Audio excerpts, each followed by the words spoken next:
What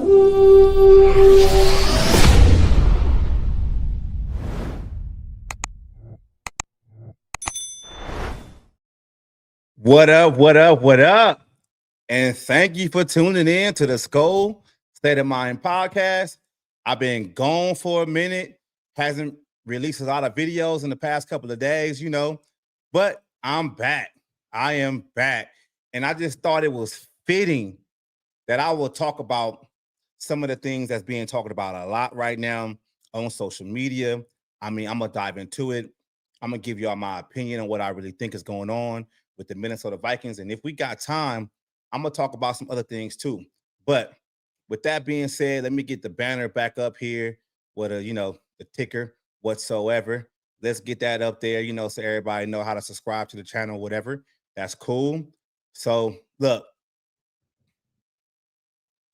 Minnesota Vikings quarterback situation. So peep gang, right? So we all know, I think everybody as of right now, they caught up with what's going on with the Minnesota Vikings. Max Brosmer will be starting on Sunday against the Seattle Seahawks, right? That's Big Sam squad, right? So let's get into it. This is how I feel about it though, right? Oh, excuse me. I'm seeing like a lot of things happen that I'm not too happy with concerning the Minnesota Vikings, like Viking media, certain podcasters, content creators, whatever. Like, this is no slight on Max Brosmer. It really isn't. I just feel like it's the same thing over and over again, right? And this is what I mean by this, though, right? Is just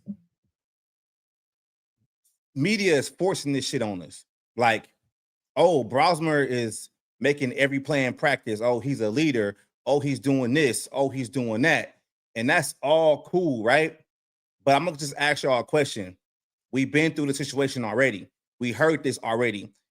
It's similar to the same thing that they talked about, during training camp, during the offseason, of saying everything that's right, when it was concerning, JJ McCarthy. And look how that's turned out. Now, I'm not saying that McCarthy is going to be a bust or McCarthy can't get it together or the Vikings whiffed or not, because we're going to go into that a little bit later on what I really think was going on with the quarterback position.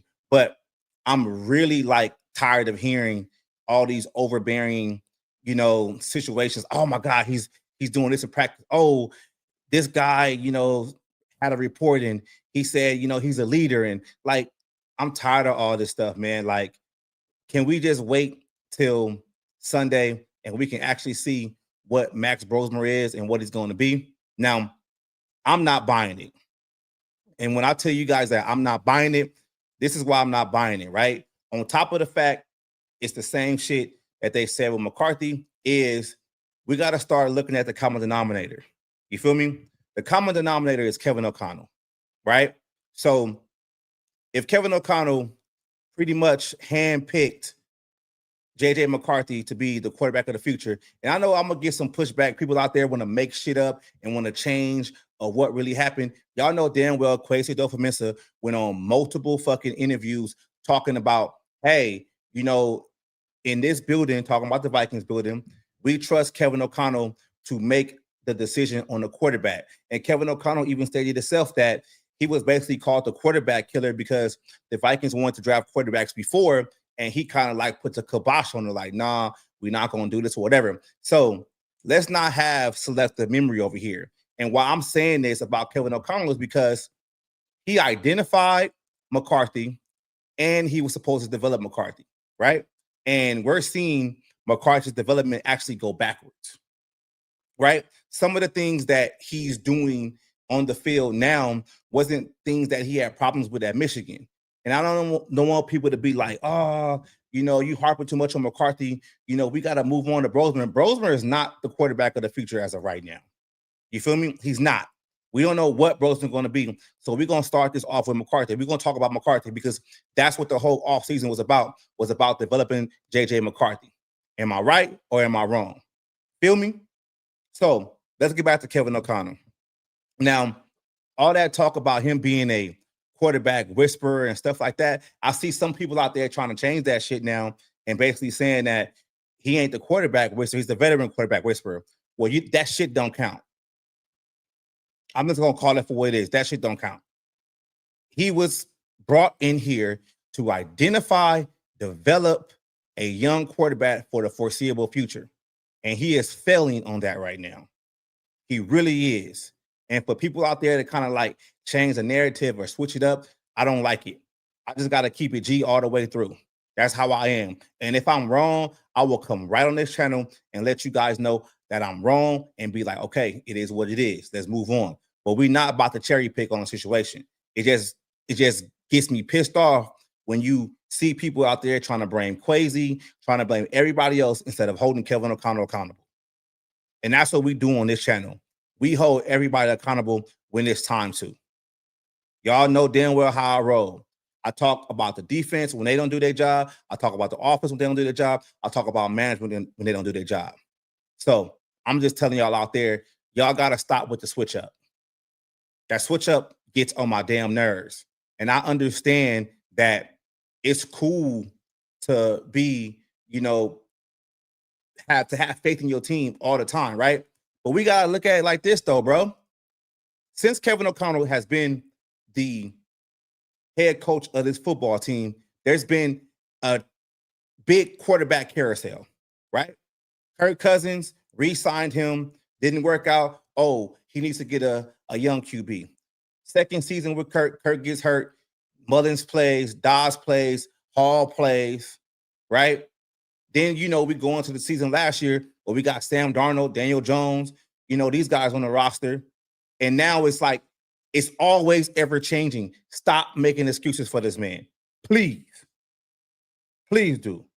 So I'm going to keep it rolling. I mean, I see people out here, look like it's like 24 up in here right now. So I'm going to do y'all solid though, man. I'm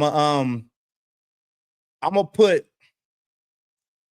the link in the chat real quick. So whoever want to jump on, say what they got to say, it's free to come on, whatever. This is just something I had to, get back into. Wasn't going live or doing videos, for the most point, whatever. So it is what it is. All right, look. So let's get back to Max Brosmer, right? You already know how I feel about the media pumping this shit up and making it seem like Brosmer is the next Brock Purdy or whatsoever, right? I'm gonna ask this question, right? How would you feel if Max Brosmer goes out there and he doesn't perform up to snuff, right? And I already know what the baked in situation is going to be. People going to make an excuse and they're going to be like, oh, yeah, you got to understand Brosmer was an undrafted free agent, coming into this league. It wasn't no guarantee that he was going to ever play. We just got to be happy with, him coming back on there. So let's just see if McCarthy's ready now. I don't want to hear that shit. Because the way y'all pumping up Brosmer right now is like he about to hit the ground running. So if he don't, I don't want to hear no damn excuses for this shit. And I don't want to hear no shit talking about, oh, the Vikings, they shouldn't have gave Sam more money. Hindsight is 2020, man. It really is. So call it for what it is, man. Hindsight is 2020. You can't change it now. But we just got to keep it moving though, man. Like, let me know what y'all think in the comments about, this Seahawks versus Viking game. I think this is going to be the straw that's going to break the camel's back. That's what I think. I think this is going to be a game to where if the Vikings get blown out again, in a second consecutive week, I think you're going to have to start asking questions about you're right. Hey, you're right. Zo, you want to get on with me, you can get on with me, bro. I'll put the link in the chat. Beat down, right? So this is going to be something to where it's like, if they get embarrassed again, you are going to have conversations about this team going forward. And the conversations need to be had. And y'all know how I get down. Like, I'm only going to talk about somebody's job unless, it's given every opportunity to succeed. And to go back to what I was talking about earlier with Kevin O'Connell, it's like this though. It's like it might be time to start having those conversations. In my opinion, it is. You get what I'm saying? It's like we got to start having these conversations because this team is starting to get embarrassed. This was supposed to be a season to where the Vikings should be making the playoffs and making some kind of noise. Now, I'm not one to say that the Vikings were going to go to the Super Bowl, whatever like that, but I was expecting the Vikings to go to the playoffs, win a playoff game. And if you've been following the channel, since the offseason, I told you that was my end all be all. My whole thing with this season was I want the Vikings to actually make some progress. I want them to go to the playoffs and actually win a playoff game. I really didn't care what the regular season record was or, shit like that. I just want them to go into the playoffs, win a playoff game, whatever happens, happen. That would have been more progress than what they're doing now. And now it seems like this team is going backwards. So with the team, in my opinion, going backwards, what do you do from there? Like, what do you do? You get what I'm saying? It's like they can't keep getting embarrassed. And, looking at the schedule going forward, it's like, when do the Vikings actually get their next win? Like, when do they do? Like, I don't know. This team might finish 4-13. And that's embarrassing. That's really embarrassing. That's one of the worst seasons in Viking history if they finish 4-13. And if people out there are still talking about, the Vikings, they made a bad decision at quarterback and it was an undrafted free agent had to play at the end of the year. No, they still finished with 4 wins. You can't have the coach of the year and the defensive, not defensive, assistant coach of the year, and you spent a lot of money this offseason and not make the playoffs. We got to stop making these damn excuses and start holding this team accountable. That's how I would look at it, bro. Like, that shit has to get done. I mean, you can't keep spinning the wheel. You can't keep doing the shit over and over again. It's time you got to start holding this team accountable, man. So let's get into this real quick though, right? So going forward, right, what the Vikings should do, in my opinion, y'all know I'm a big Kwesi guy. I really am. I like Kwesi. I think he's a great general manager. He's a type of general manager that basically leans on what his coaches want to do, and he goes out there and he is an extension of his coaches. Like, if you want a certain type of player, he's going to do the best of his ability to go out there, and get said player.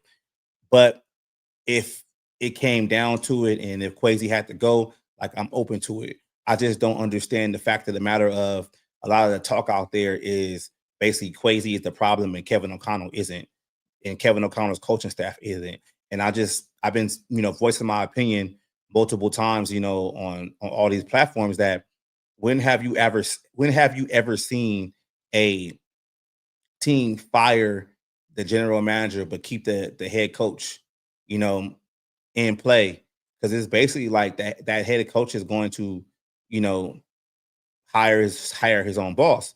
So it really never works. And if you keep the coach on staff and you get a new GM in there, what is to say that GM doesn't come in and put that same coaching staff, under a lame duck year, because them are not his guys.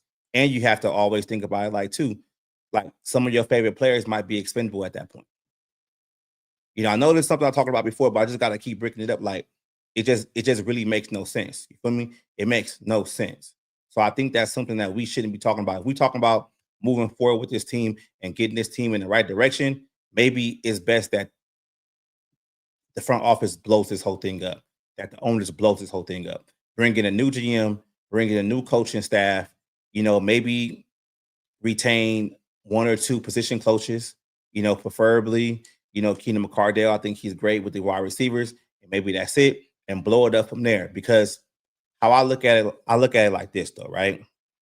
If you decide to run it back again with Kevin O'Connell and Kwesi again, what is the end result going to be? Are you going to go out there and give Kevin O'Connell another veteran quarterback just to get to the playoffs and actually lose another playoff game?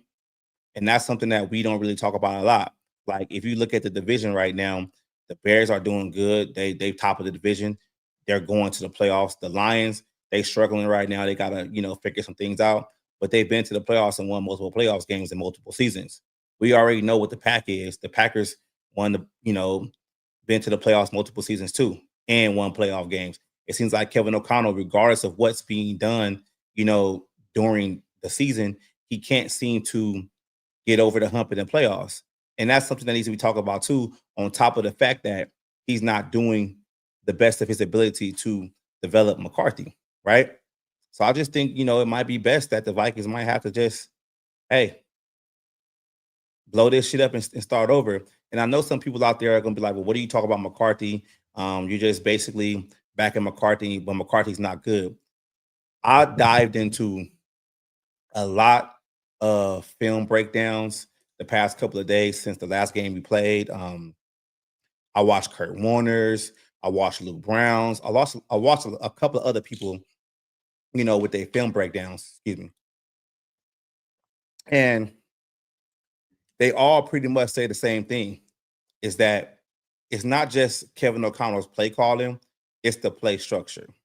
It's like he doesn't know when or when not to chip, and he's not keeping things to the point to where he wants to go down the field, but there's nothing underneath for the quarterback to go.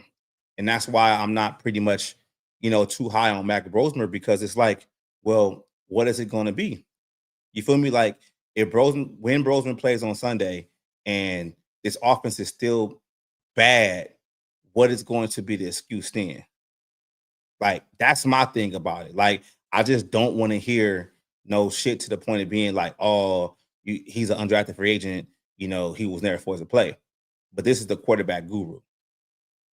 This is the guy that you say is the coach of the future. This is the guy that people say, hey, I want to come to Minnesota because I want to be in his offense. Am I right? That's what people saying. So, hey, that's just how I look at it. Hold on real quick, y'all. Let me send this text real quick. Man. Hey, Zoe, you ain't busy. Jump on in with me. Let me text him real quick. Let me bring somebody on. Let me see your TB available.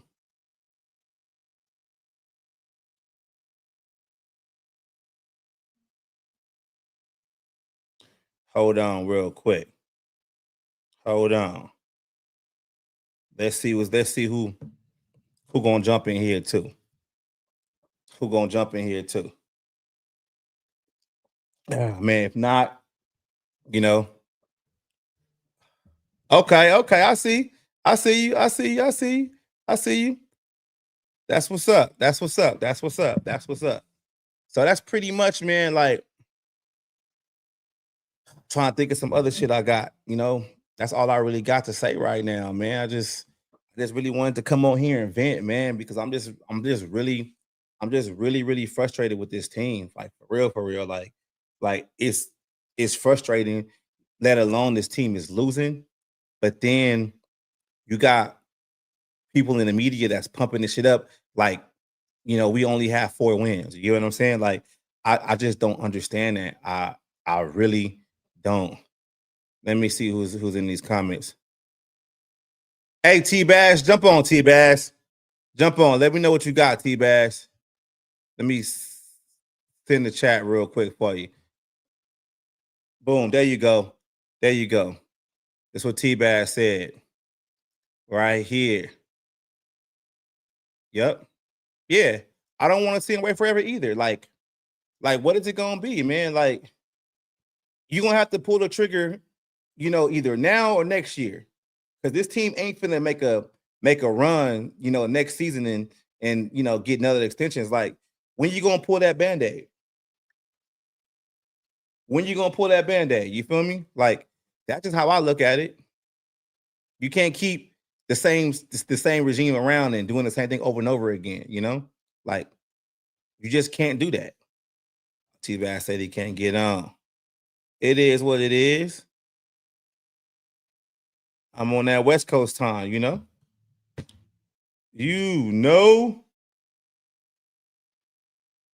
shit. Let me see something real quick. Copy. Let's try this real quick. There we go. There we go. There we go.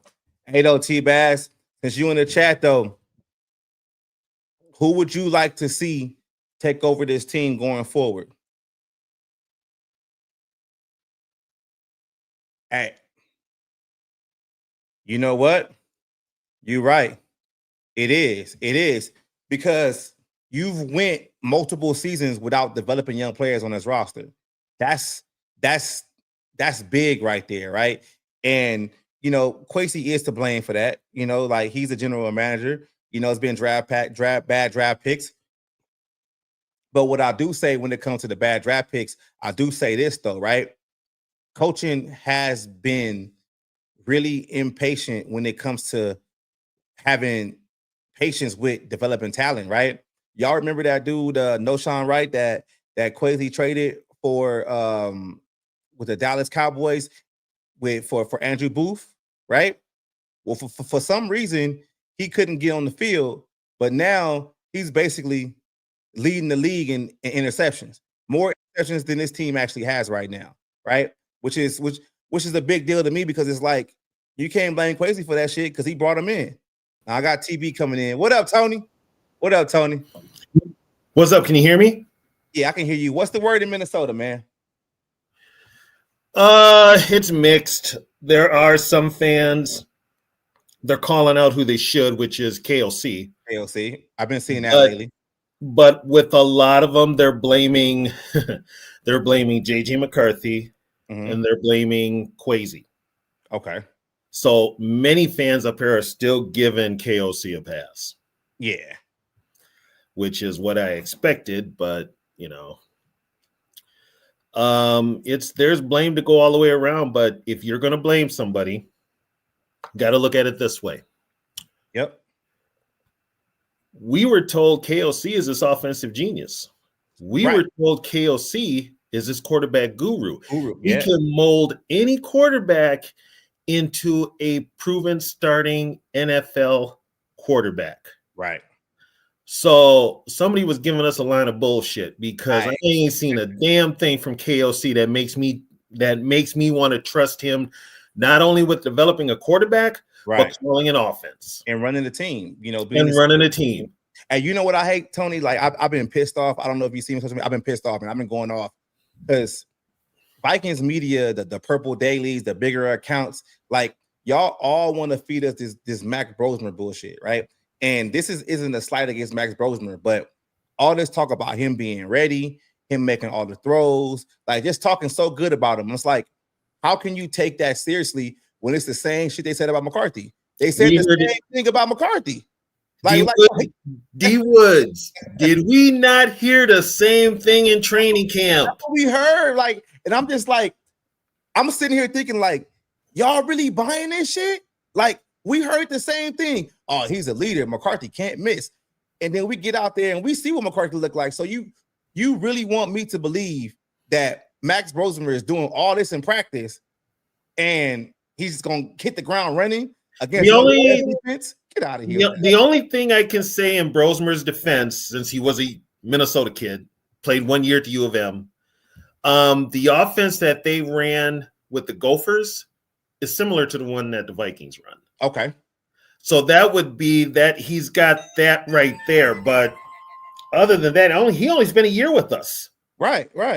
And when he was here, we ended up playing in a lame-ass bowl game anyway. But, it's like they make a big deal out of him because he's a local kid and he's starting for the local team. And you know how Minnesota is. They got to hype up the local kid. But I asked you this though, like how many chances is a head coach going to get with quarterbacks? You had multiple veteran quarterbacks. You had Kirk. You re-signed Kirk for a couple of seasons until his contract ran out because that's what KLC wanted. Then you had Dobbs. You had Mullins as your backups. They didn't retain those guys. Then you go and you get Sam Darnold for the season when you drafted McCarthy. You don't retain him because you got an ego and you basically want to say you want to develop a quarterback. Well, remember a quarterback and you can't.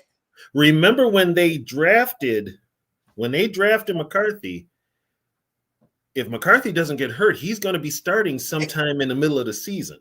So I'm glad you said that, Tony. So if he was that good last year in training camp before the injury and he was going to quote unquote take over for Sam, why are we seeing this regression now?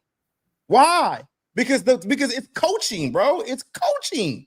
It's coaching. Like, I don't know if you saw it, but I was talking about, like, after the game, Tony, I did a real big deep dive on, like, just NFL film, right? I looked at Kurt Warner, I looked at Luke Braun, I looked at a couple of other guys, right? And they're basically all saying the same thing, that Kevin O'Connell play structure and play calling is not conducive to a young developing quarterback. Like, you got him dropping back 5-7 steps back, for a play down the field, and people think those plays are like streaks, but they're not. You got the receivers on the outside having to do double moves just to get open.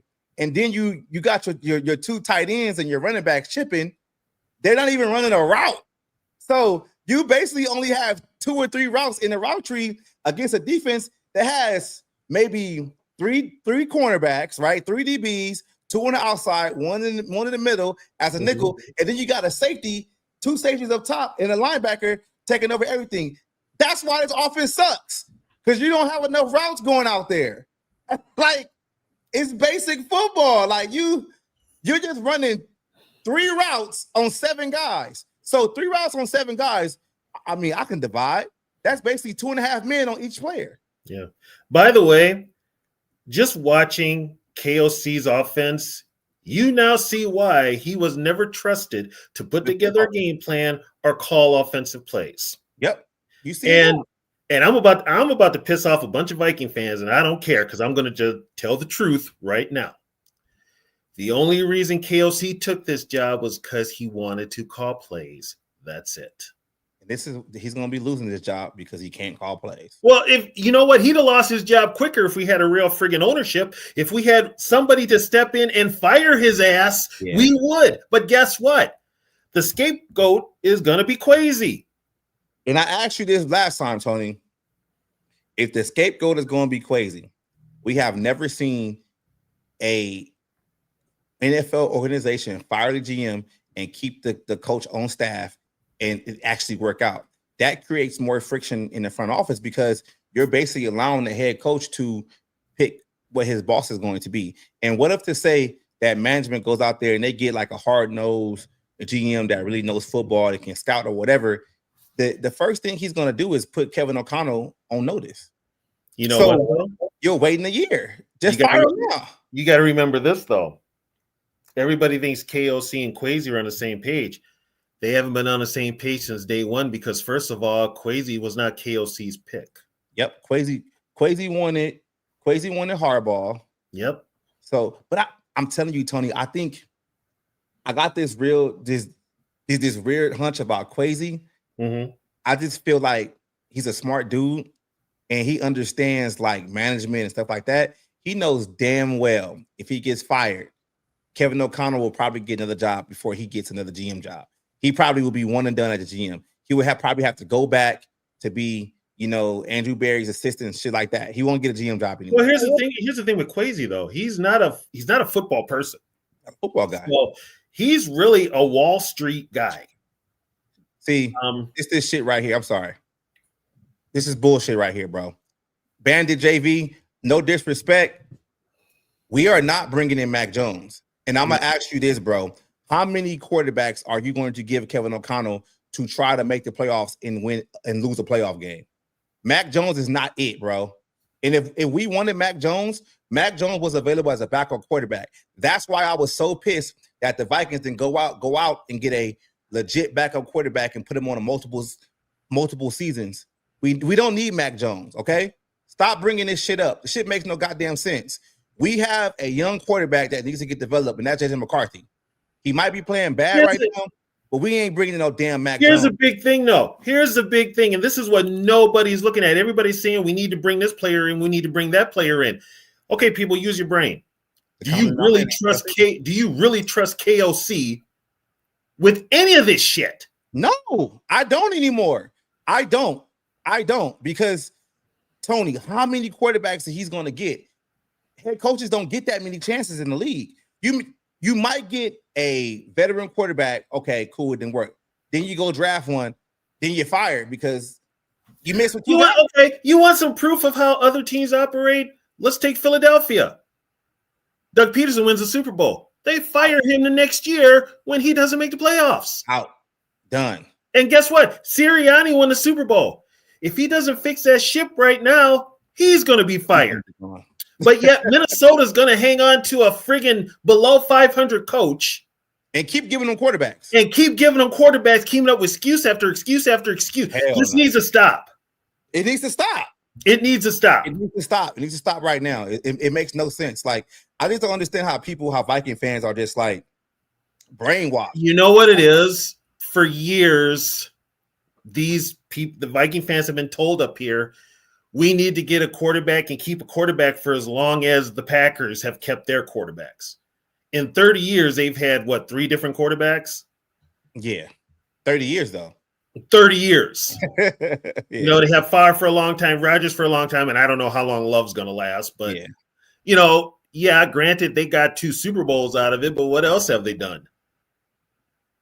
Nothing. You know, we've had quarterback. I mean, our best years were with Denny Green when he had he went quarterback every different year. Right. And was winning. You know, the problem is they've put so much emphasis, and we were told that KLC is this offensive genius, this offensive guru, and the national media has said it too. Yep. That he is. If you were a young team and you needed a young coach to start your team, who would you pick? Everybody said KLC. Biggest bullshit I've ever heard in my life. I'm starting to see like some national media like take some shots at Kevin O'Connell now, especially for how JJ's been looking. Like they're kind of leaning back a little bit. Like I don't. Well, and that tells you just watching JJ regress as he has. That's on the coach. You don't give a young quarterback too much to handle. Case in point, yesterday. Guess what? That Philly game, Caleb Williams looked like ass. So what does Ben Johnson do? He started running the goddamn football. What have we been saying all damn year? Yeah. He started running the football, and they ended up winning that game. What, 25-13? 24-15, but they had both running backs had 100 yards, dude. They had damn near 300 yards on the ground. That is unheard of in today's NFL. And I'm gonna say this too about the running backs, right? Who the hell is Monangai? Monangai is basically a fourth round, fifth round draft pick that the Bears pretty much got, right? So yeah, he was probably going to be cut. He just made the team. Yeah. So how come Kevin O'Connell? He needs to trade for Jordan Mason. He needs to retain Aaron Jones just so his running backs can look good. You got Ben Johnson basically got Monangai looking just like Gibbs right now. like that's coaching. That's coaching. Yeah. That's what I'll keep saying. Like that's coaching. And when you jumped in, I was talking about Noshawn Wright, right? Noshawn Wright was the guy that Kwesi brought in when he traded Andrew Booth. The Andrew Booth is what it is, but he brought him into the organization. Mm-hmm. Couldn't make it on the field. Couldn't get out of special teams. And now he currently has more turnovers than the whole damn Viking team. The whole Viking squad. You know what that is? That's Brian Flores. Brian Flores. I've been saying it, and you know, Tony, I've been saying it for a long time. This team lacks development. You can always say that, Kwesi drafted these players, but if these coaches are not developing them and putting them in a position to succeed, that's on coaching. Here's the thing. Kwesi gets the players, okay? Gets them. It is up for the coaches to develop these guys to get them to play the type of football that they want them to play. And I've noticed something with this coaching staff. They don't develop a motherfucker at all. They don't have any patience. No, they have no patience. They got no patience. It's like, unfortunately, the worst thing that could have happened was, like I said before, KLC winning 13 games his first year. Yeah. That was the worst thing that could happen. And then 14 a year later. Yeah. So you know what? Let's talk about those wins, right? Because I had a guy on X. You know what? You're right. Let's dissect these wins. Okay, go for it. Let's do it. Yeah, peep game, right?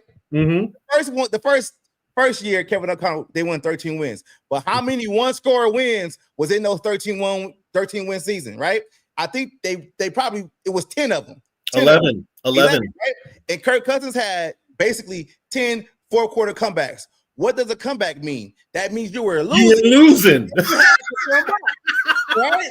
So if you really look at it, this season that we're having right now was bound to happen because the dam just broke. You know how the roof collapsed in Minnesota back in the day? You know, the snow got in. That was Kevin O'Connell's whole offense just collapsing because now it's like you can't win these one-score games anymore. Here's the problem. That way of winning is unsustainable. Exactly. You have to dominate some teams. Exactly.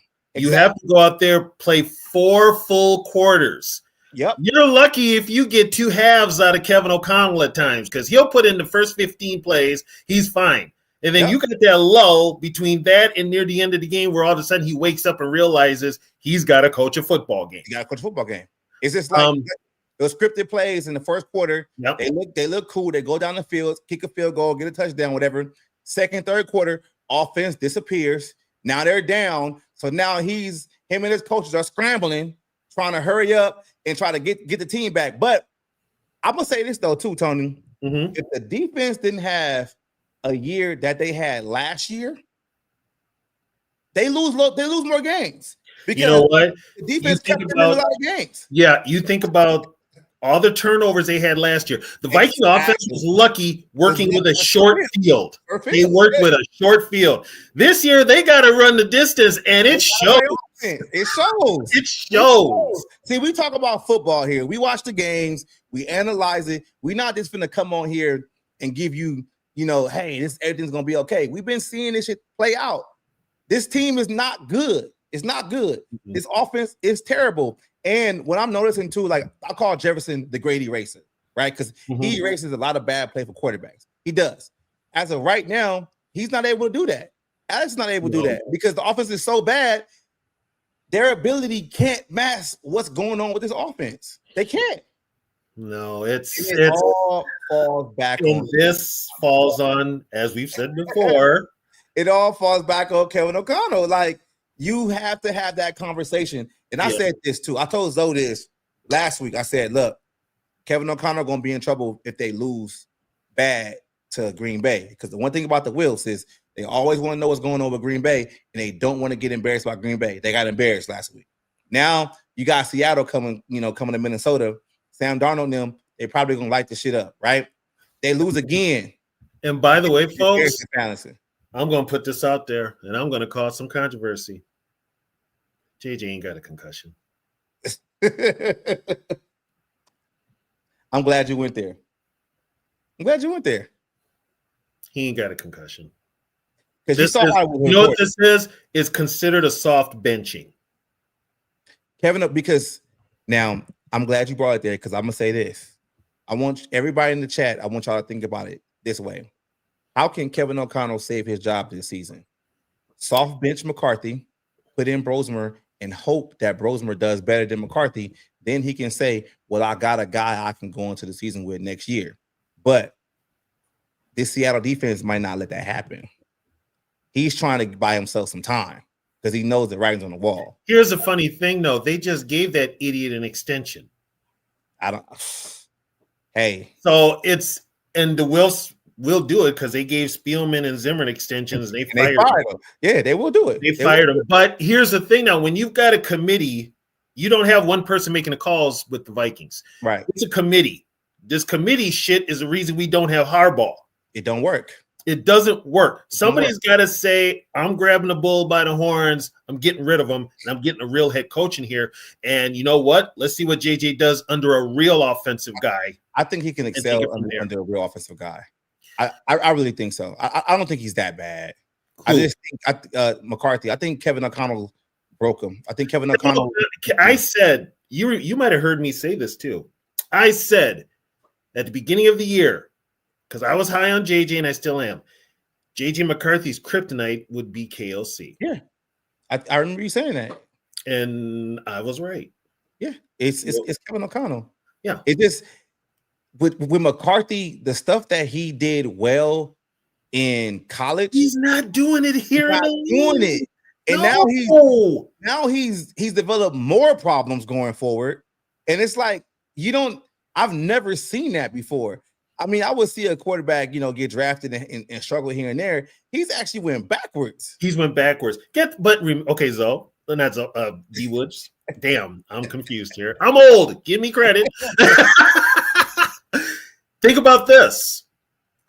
When KOC got Joshua Dobbs, he did the same thing, and Dobbs had went to the playoffs the year before.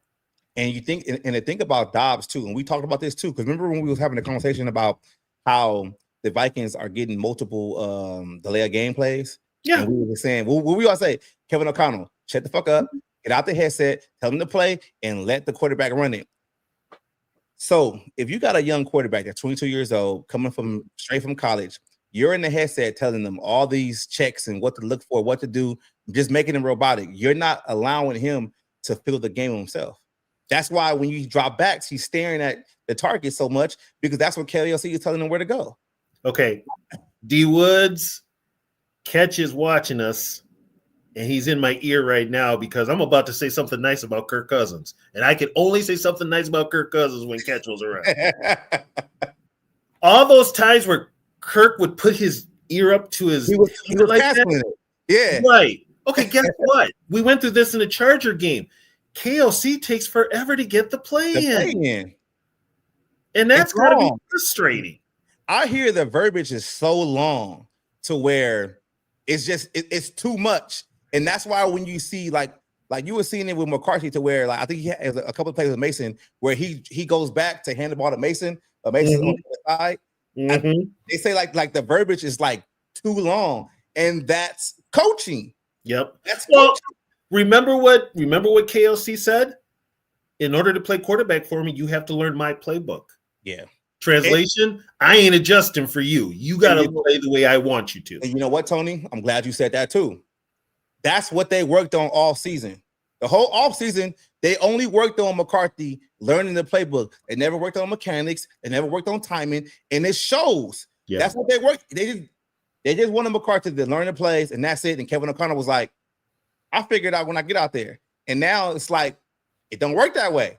You should have been working with his mechanics and giving him a small playbook to work with. And then when he developed it and got better, then you start making it big. But he gave him the whole playbook. That's the only thing that worked on the whole offseason. I'll tell you what, D Woods, we're going to finish out this year. We'll see what happens. 4-13. What do you think? 4-13? 4-13. They're not winning another game. And I was just look at the schedule. Where's the next win coming from? Washington, maybe. Nah, Daniels is back. Have you seen that offense? Hey, they can still beat us. Dude, I could put the Little Sisters of the Poor out there and they would beat the Vikings. Nah, all you got to do is coach them up and they'll get out there and get a victory. Well, I'm saying 4-13 is because we saw Leslie Frazier win 3 games and he got canned the next season, and he had the MVP the year before. So if Kevin O'Connell has a 4-win season, you know what though? There was a different structure with the team then. Yeah, Rick was like, you got to go, man. Rick had his job. Rick had the ear of the Wilf, so Rick was running the whole football part. Everything since everything went down with Zimmer and Spielman, where they weren't talking, all of a sudden the Wilfs, and I'm just going to say Mark Wilf, because Ziggy's not in. Ziggy's not in it. Put together this coalition of people, and that's why you don't have Harbaugh. That's why you've got KOC. Could have been worse though, Viking fans. You could have had Hackett as your head coach because they loved Hackett. He got fired in his first season. They loved Hackett. Yeah, because they loved what he did in Green Bay. Yep. They loved him. So it could have been Hackett, but it ended up being KLC because they wanted an offensive-minded coach because they had all those years with Zimmer's defense. But you know what? It's still two sides of the ball. Here's what you should do, Vikings.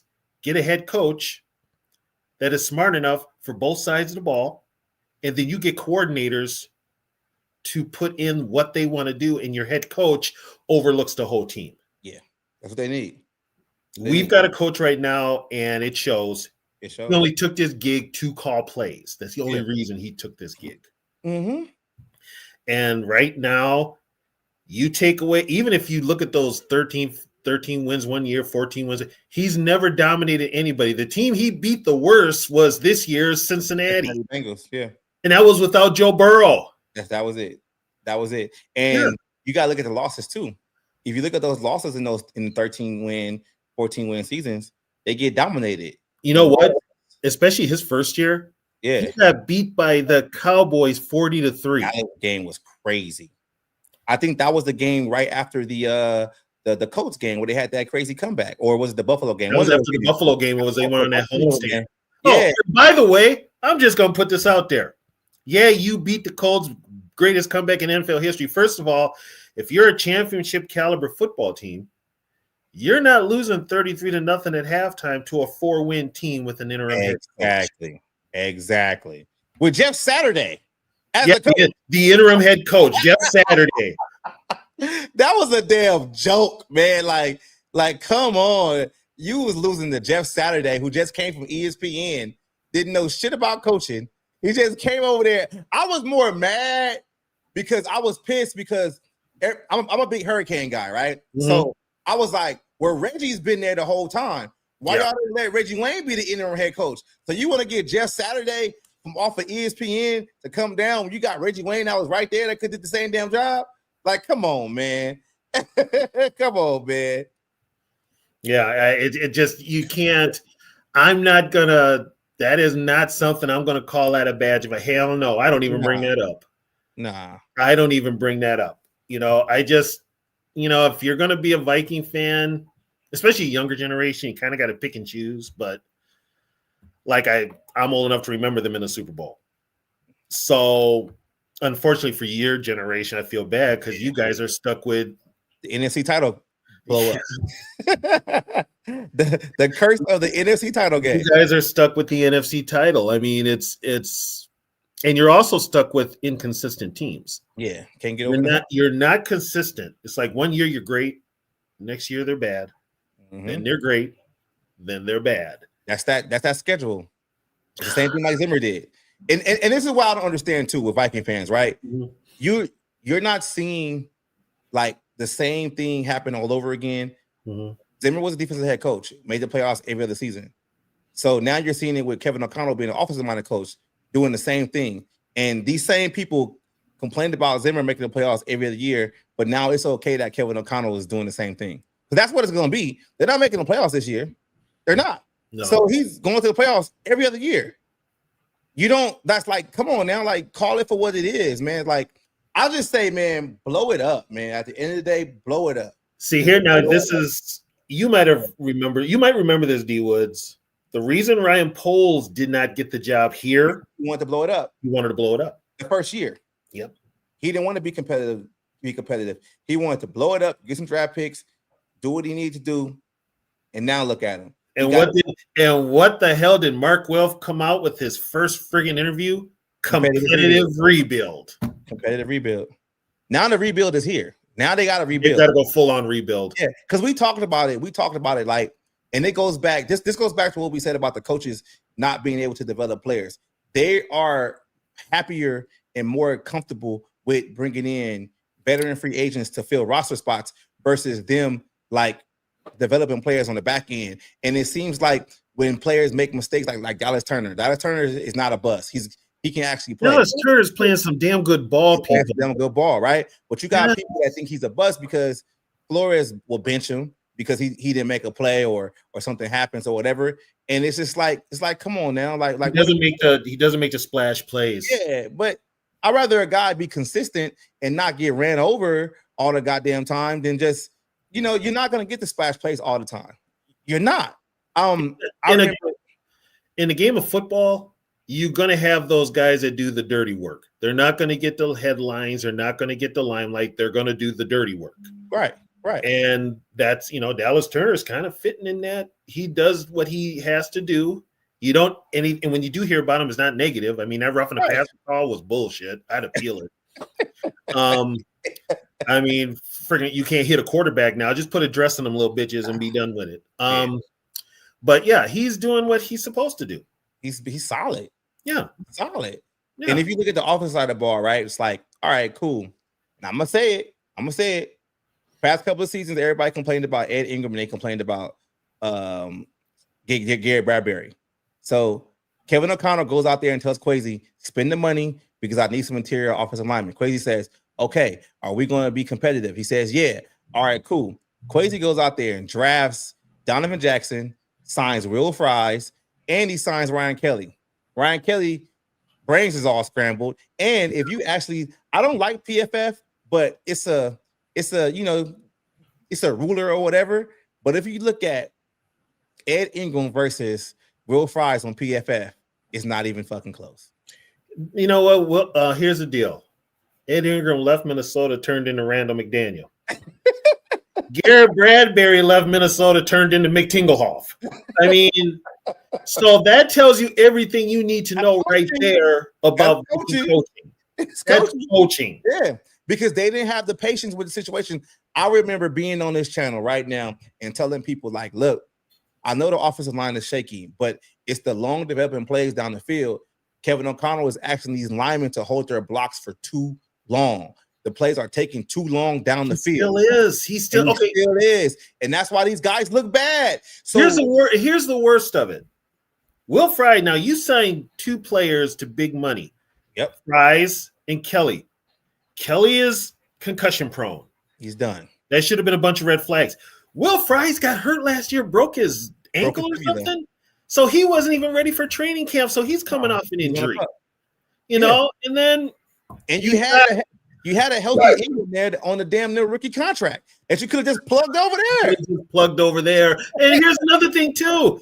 Darrisaw's coming off an injury, and he's had his moments. Yeah.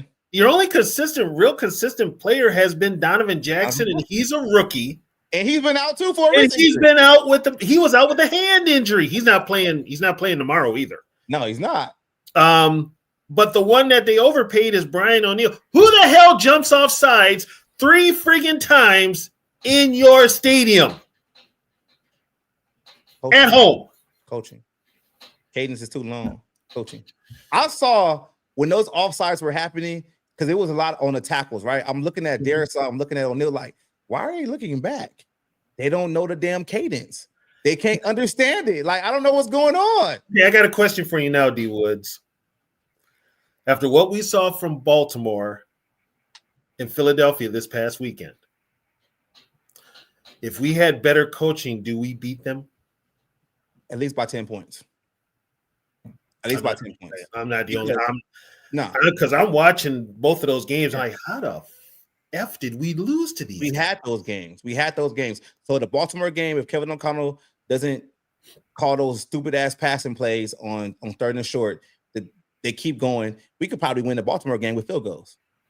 Like this, I'm just being honest. Like we probably win that game with field goals, because if they go down the field, let's just say that 3rd and 1 gets converted or whatever. I'm just not gonna say the offense scores a touchdown. Let's just say that they get 3 points there. Now Baltimore has to drive down the field again. They couldn't get nothing together during that game. Then you get the ball back. Those fumbles that happen multiple times on the kickoff don't happen. Like, they don't happen, right? So I don't know, man. I don't know what games these people be watching, because that's 2 wins right there. Yeah. But you know what, D. Woods, I will say this. The NFC North, bullshit division. And whoever goes in the playoffs is one and done. 3 teams going to the playoffs. All 3 of them going to the playoffs. And they're probably one and done. What up, Zoe? Well, what's up, Zoe? Well, you heard now what happened with Ragnow in Detroit. What? Oh, he can't play. Who? Frank Ragnow. They were going to sign him, bring him back. He was coming out of retirement, right? Yeah. Well, he's got a hamstring injury that would keep him out for the rest of the year anyways. So they're not. He might as well go back home. Yeah. So I think he never signed a contract or anything. So he is he's still retired. So look at this right here. It says, if Brosmer would have started games counted by when Wentz was half dead. No, because you still got KOC calling the plays. Got Kevin O'Connell calling the plays. You got and it would have still been a goddamn disaster. Let's put this out there. That was egregious on the Viking coaching staff, Kevin O'Connell, and the Viking training staff to keep putting Wentz out there, knowing that he is in bad shape, knowing he only had one arm. Yes, like come on, y'all. Like this comment right here. This comment right here is what I'm talking about. By you saying this right now, you are not holding Kevin O'Connell accountable, because if you go back to the offseason, everybody knows when you are developing a young quarterback, the best thing you need to do is get a veteran in the building so they can teach the young quarterback how and what to do in the NFL. The Vikings never solidified a veteran quarterback. They thought Sam Howell was going to do it. They traded his ass. They got rid of him. Then you really put everything on Carson Wentz, and the guy only signed to the Vikings a couple of days before the fucking season started. Like, I got a question here. This is what I really want to know. What made Daniel Jones sign with the Colts? Because this is how it happened. This is how I heard it. Okay. So, and this is why I like Quasi. Quasi said, all right, Daniel Jones, here's some money. Boom. Right? Mm-hmm. And Kevin O'Connell was like, well, we are going with JJ. We're going to go with JJ as the quarterback. There won't be a quarterback competition. So Daniel Jones was like, even though this Viking money might be more, I would rather go to Indy with a quarterback competition that I probably can win. And then I'll get a big contract next year versus staying in Minnesota, not knowing what's going to happen with McCarthy, and go from there. And it was the same thing with Sam. They offered Sam money too, but Sam was like, hey. Sam off of last year was going to get paid though. Sam said, I need to go do for my family. They're going to offer me $100 million over there. I'm going to go over there. And that's what happened. That's why I'm saying, like, it should have been more. It should have been way more like in depth about trying to go get a veteran quarterback just in case JJ McCarthy, wasn't ready or whatever. And you would have saw that in training camp. But that's the thing that the Vikings coaches don't do. They don't have competitions or whatever. Like, and by the way, I'm going to put this out there. I'm old school, and everybody knows I'm old school. I played the game, coached it. This has to be the softest Minnesota Vikings team I've ever seen walk on a football field. There's nothing tough about them. There's nothing even remotely scary about them. They're soft as hell. You know why they soft? Because of their coach. Because of their coach. But you should know this one, Tony. You up there, man. You know why they soft? Why are football teams soft? Outside of the coach. Oh, they don't hit anymore in training camp. They do not practice. They don't practice either. Kevin, do you know that game against San Diego? And sorry, guys, I say San Diego. I'm gonna still say San Diego because I catch myself saying San Diego too. Don't feel bad. Always be San Diego Chargers. Yeah. So that game against San Diego, right? Mm-hmm. They didn't practice all week. They did their walkthroughs. They did not do one practice. That Thursday night game, they did a walkthrough. They did not. They didn't practice all. No padded practice. Nothing all the whole week. They just walkthroughs. And then they played on Thursday night, and the Chargers walked through them. That was, I'll tell you what, but people don't realize about that Chargers game, that was personal for Harbaugh. Yeah. He wanted to beat the shit out of them for how they treated him. But when a team doesn't practice, it shows, right? Yeah. When you don't practice, what happens? Offsides happen. You get. But here's the funny part about that, D Woods. And this is the KOC thinking of football. He would rather have controlled scrimmages against teams than preseason games. Yeah, that's dumb. JJ McCarthy, with being injured last year, he needed those reps in a game. He should have played in every preseason game. Yeah, he should have. There's no way around it. You're trying to keep a guy from getting hurt. It's football. You can get hurt on one play. You can get hurt walking out of the tunnel. It happens. Reggie Bush got hurt, run to the sideline. The Vikings had a dude years ago at the Metrodome, Ken Irvin. He walked out for pre-games, planted wrong on the turf, tore his Achilles. He was done for the year. No, Greg Childs back in the day with Minnesota doing training camp. Tore both his feet up. Yeah. I can bring up some names from Minnesota, man. I thought Greg Childs was going to be it. I thought him. So did we. We were like, okay. Yeah, I was like, Greg Childs. But him and Darius Wright, yeah. Arkansas, I was like, yeah, we got two dudes, but he kept getting hurt. He kept getting hurt. So I mean, it's like you're gonna have the injuries are gonna happen. And the thing with McCarthy last year, he probably had that injury in college. Yeah, didn't get it looked at. That's what I think though too. That's probably why they went towards the long-term situation to kind of let it heal. But when he came back, I'm telling you what it was, Tony. They didn't practice no mechanics. They didn't practice no timing. They didn't practice nothing but here's the playbook, know the plays. That's all they did. That's all they did. That's all they did. And this shows. And I ask people this though too. When Max Brosmer plays, and let's just say he looks bad. I think he will look bad. I know he's gonna look bad. Yeah. And I'm waiting to start fighting with people. Like I'm telling you, I cannot wait. I cannot wait.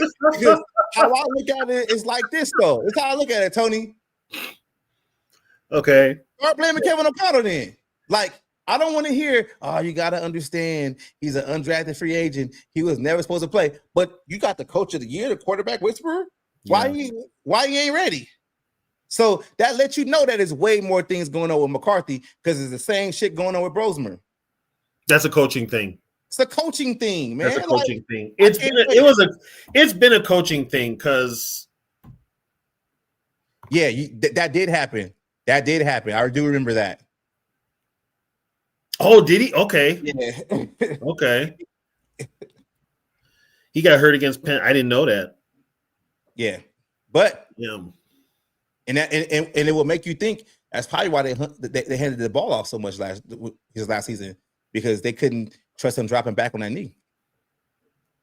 It's like the same shit with Tua in Alabama. He had multiple concussions in Alabama, but it wasn't recorded. No, and Tua's a bust. Let's just put that out there. Yeah, he's a bust. You know what? Brian Flores was right.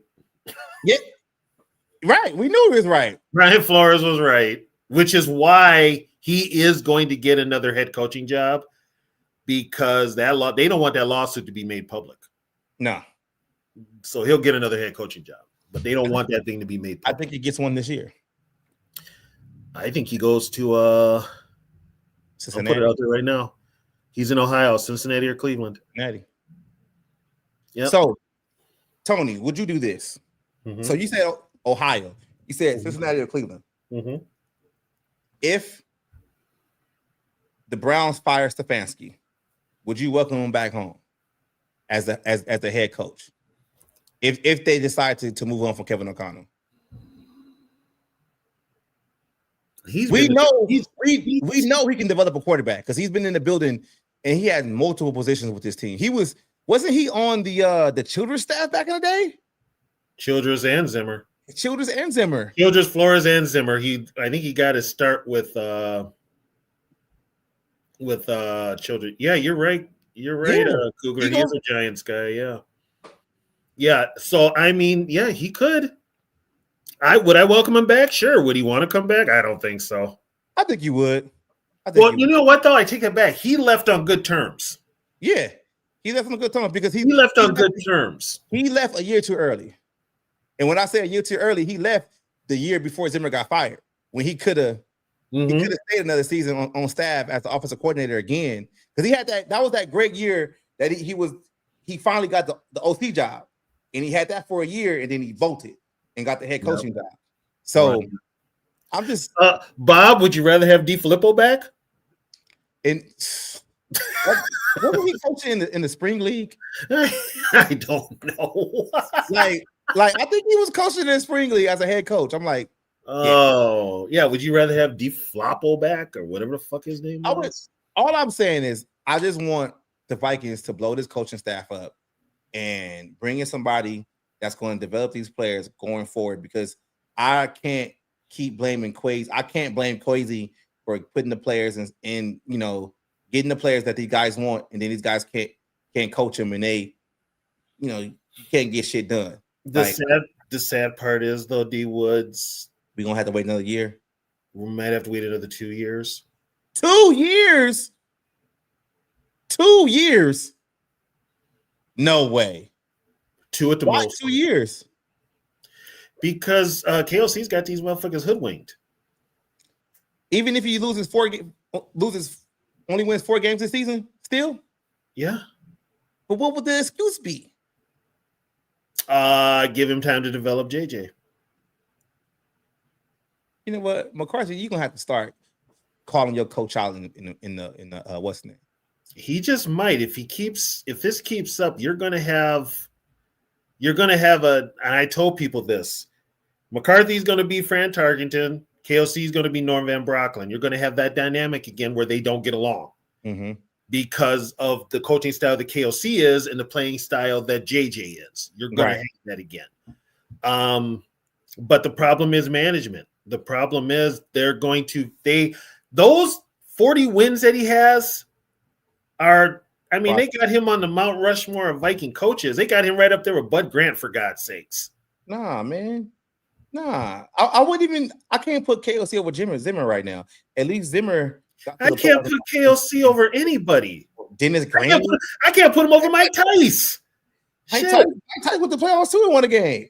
Tice won a playoff game in Green Bay, dude. Yeah, he went to playoffs too. I mean, come on. Yeah.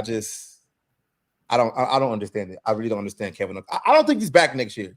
I'm gonna keep saying it. I'm gonna keep saying it and putting it out there in the world. He won't be back next year. Okay, he will not win another game this season. Okay, so you're saying O'Connell won't be back next year? No, okay, so now this plays into it. If they do move on from O'Connell, do they elevate Flores? No. They allow Flores to walk and get a head coaching job because, for one, I feel like Flores, they did Flores a solid, right? Because it's kind of a coincidence that he doesn't have a contract next year, so he could just walk. He's not on the books next year at all. No, this year. Once this year is over, he's off the books. Exactly. So I just think that he won't even be talked about. I think they're going to focus on bringing somebody in to develop the young quarterback. That's what they're going to do. I see. This is what I told though. They're going to lose Sunday, 35-6, right? Outward embarrassment. I don't even think they have any. How many games have they won this year in Minnesota? Probably only one, right? The Bengals game, right? Just the Bengals game. Yeah, the game I was at, they won. Right? So they're going to get embarrassed again for the second consecutive week, right? I think this is probably going to be a 4-game losing streak. So yeah, Monday, Tuesday, Kwesi gets fired. Boom. Kwesi Grigson out the door. See you. You know what? Grigson's name has come up as being one of the possibilities to get fired also. Right? His name has come up. So they fired Kwesi Grigson out the door, right? Which gives the Vikings time during the season to figure out the GM. They will have a new GM. Probably the second to last game of the season. They got a new GM in place, right? That GM is going to say Kevin O'Connell's gone. Because why would you're hiring a GM to bring in, right? GMs want their guys. The only thing the Wilfs are going to say is, GM, bring in somebody that's going to develop this young quarterback because we got a lot of riding on this dude. The new GM is going to just let Kevin O'Connell walk. And I think Kevin O'Connell knows he's on the hot seat. He knows, like, this shit is not getting good because the way he's been so testy, the way he's been. That ain't like him. He's been edgy. He knows. I think the Wilfs, hey, man, what's going on with you? Like, I thought JJ was going to be okay. And this is why I see the media pumping up Brosmer so much because that helps Kevin O'Connell. It helps Kevin O'Connell, like, oh, he got this. But you can only do that so much until you actually get on the field and play. And if Brosmer plays and looks bad and they lose 35-6, there's a conversation. It starts with the GM, boom, gone. Next couple of weeks, boom, he's gone. Yeah. Now you rolling now because you got a lot of things in place that a coach will want to come in and and build with. You got a young quarterback on a rookie contract. The offensive line is not bad. You got a lot of money there. You probably won't have Ryan Kelly because I think he should retire. You know what though? You've got in-house. I'd almost put Blake Brandel at center. Might as well. Yeah, I'd put Blake Brandel at center. I think the one you're gonna have to get somebody in here to fix that defense. Yeah, you need some young athletic guy. Yeah, you need somebody to come in and fix that defense. It's too small, it's too soft, and too many hybrid players. Too old. Yeah, too old. But okay, who's out there? The first name that comes to mind, the first one I'd want to look at, and he's controversial as all hell. John Gruden, he wants back in the NFL. Yeah. So you going lawsuit for lawsuit? Yeah. You just got rid of Brian Flores with his lawsuit, so now you gonna bring Gruden's lawsuit. I don't know about Gruden. I'm not a big Gruden guy because he won a Super Bowl with Tony Dungy's team. Tony's guys, but he is a quarterback coach. And if he could probably fix JJ faster than anybody. But is there anybody else out there you would want to? Brian Daboll? No. Yeah, I'm not a Daboll guy either. No. There's really nobody out there. I would, at least right now. Maybe Tomlin gets fired. I'm hearing that now. Okay, Tomlin gets fired. You fire KLC the same day. 5 minutes. Firing KLC the same day. Oh, I'm like, yeah. Remember that money we gave it? Yeah, go sit your ass at home. And go sit. I mean, I can see it happening to where like Tomlin gets fired and he comes back to Minnesota, even though he was only here for a year. He comes back to Minnesota and basically like brings offensive staff with them, figures out something with the offense because they run the ball and he'll run the ball. He'll run the ball. So they can do something like that. But I think as of right now, there are guys that aren't available because they're pretty much coaching on their last job right now. But during the offseason, you're gonna start seeing guys become available. Well, here's a wild card, and I think it'll be in-house. I think Dan Quinn gets fired in Washington. This year? I think he gets fired. Wow. I think Dan Quinn gets fired because you have Cliff Kingsbury on your staff. And he's the one responsible. And he's a quarterback. He's a run responsible for Jaden. Yeah. So you could make that change. It'd be a smooth transition.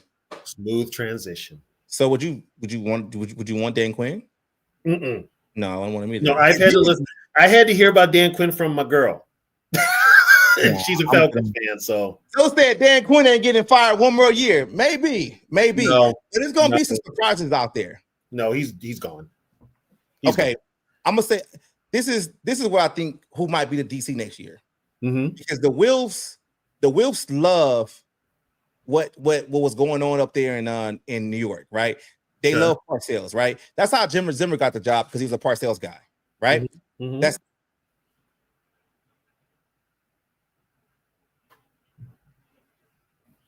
oh shit. Damn. We lost him. Oh, sure, D Woods, put me on your podcast, and next thing you know, I have to do all the talking. Wow, that's Giants trade for Harbaugh. That is that is a possibility. There's so many coaches out there. Yeah, Flores could go to the Giants. Unfortunately, I think we're stuck with KLC for one more year at least, maybe two. I don't think so. I think he's gone next year. You think he's used? Do you really think he's? I think he's out. The history with this team just tells me he's going to get one more year. Tony, you've been following this team longer than I have, and you've been following multiple ownership. The thing about the Wilkes ownership is they do not want to be embarrassed. Once this team starts looking embarrassing, that's when they make a change. This team is starting to become an embarrassment of the NFL. Like if they only win 4 games this year, that's the embarrassment. That's not competitive. It's not competitive, but like in the chat there, they love KLC. Yeah.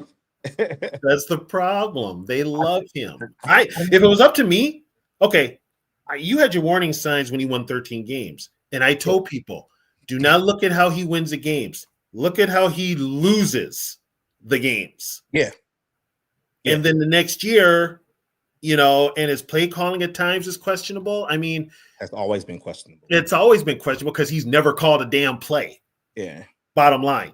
He's not and it's crazy because he got this job and he was like, yeah, we're going to be situational masters.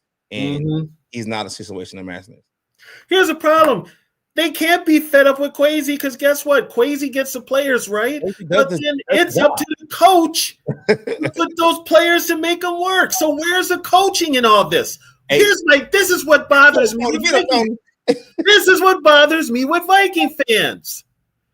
All you fucking KOC dick riders, you ain't putting the blame where the blame should be, and it's on KOC. KOC is a coach. What the hell is he doing? He's not calling very good plays. He's not putting an offense out there that will win for you. He's getting his young quarterback killed. Come on now. You're going to keep giving this man a pass for some bullshit like that? Excuse my language. But, I mean, you keep blaming Quasi. It's not Quasi. It's not Quasi. Hey, Tony, I said this, right? I said, you remember when Kirk Cousins was playing the Vikings, right? And everybody would get on, not everybody, some people would get on here and they would be the Kirk Cousins Crusaders, right? Oh, God, yeah. Right? The Kirk Dick Lickers, yeah, as I called them. The same people that were the Kirk Cousins Crusaders have now become Kevin O'Connell defenders. Kevin O'Connell can't do no wrong. They're the same people. I know. They're the same people. I know. Yeah, my boy Jigga, he be holding Kevin O'Connell. We be on spaces going off a lot, with other Viking fans. But yeah, I'm to the point now, brother. I don't even talk to other Viking fans because every time I talk to them, my football IQ drops about 20 points. It's if you can't see that, it's obvious. It's as plain as day. It's obvious. That's why I'm saying, like, I don't see him back next year. I really don't see him. I hope, I'm going to be honest with you. I hope you're right. I don't see him back. I hope you're right. Like, ever since I've been doing content, Kevin O'Connell has been the coach, right? Since Zimmer. And I look at the press conferences. I read the articles. I don't just read everything the Vikings put out. I read multiple articles from multiple sources, right? Mm-hmm. Yeah. And it's been a change with Kevin O'Connell. And I'm just feeling that he knows he's on the hot seat because he promised management and ownership something that he thought he could do. And now he has to actually put the work in, and he knows damn well he can't. And he knows that ownership spent more money than anybody this offseason. And this team only has 4 wins. The Wolves don't ride with that. Let me see what this dude said. Eggs. First off, it's spelled with a K. It's not Quasi like you're spelling queef. It's not that. So no.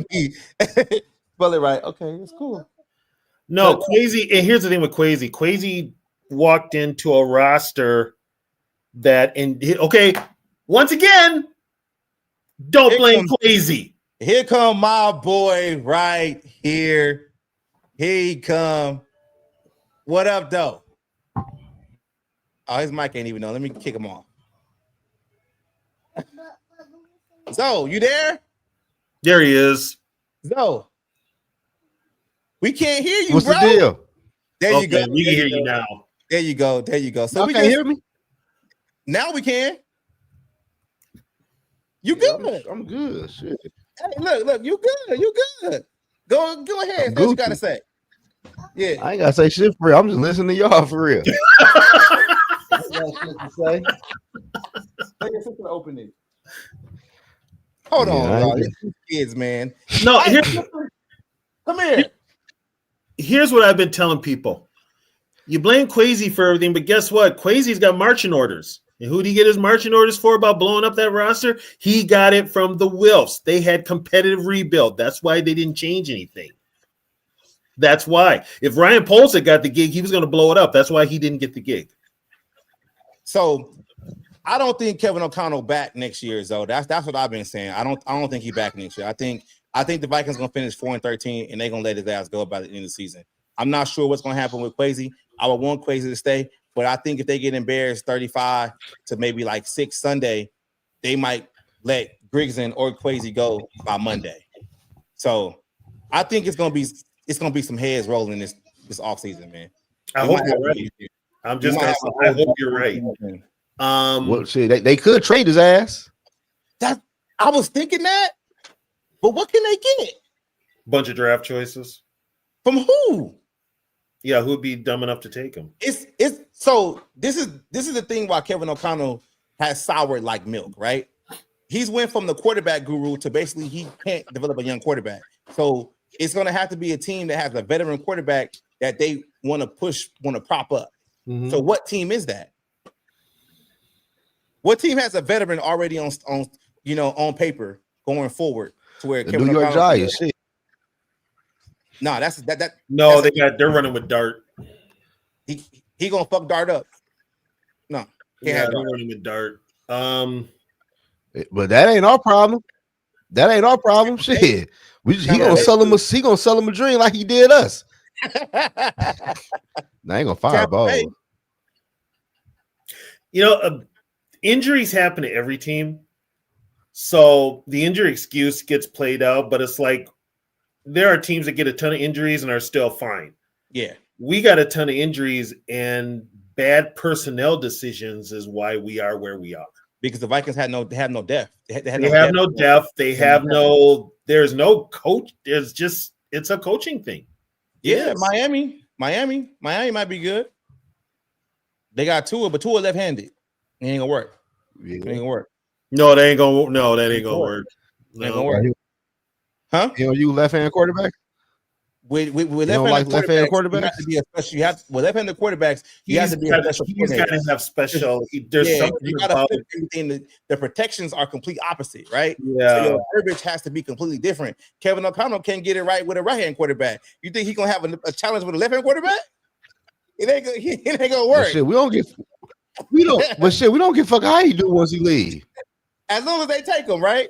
Yeah, they got to take him. Hell yeah, shit. They will. They dumb. They take him. Somebody's got to take him off of our hands. I think they fire him, man. I'm telling you, I think they fire his ass this year.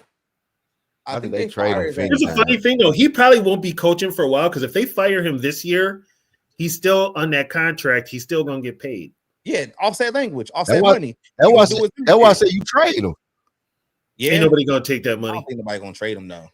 That's if you trade him, you gotta take that contract. The Giants they already said they trying to trade for somebody. I mean, if they give us a third and a fourth, I'll do it. No, I want ones. Hell yeah. We ain't getting no ones. I want ones. Yeah. You go to one.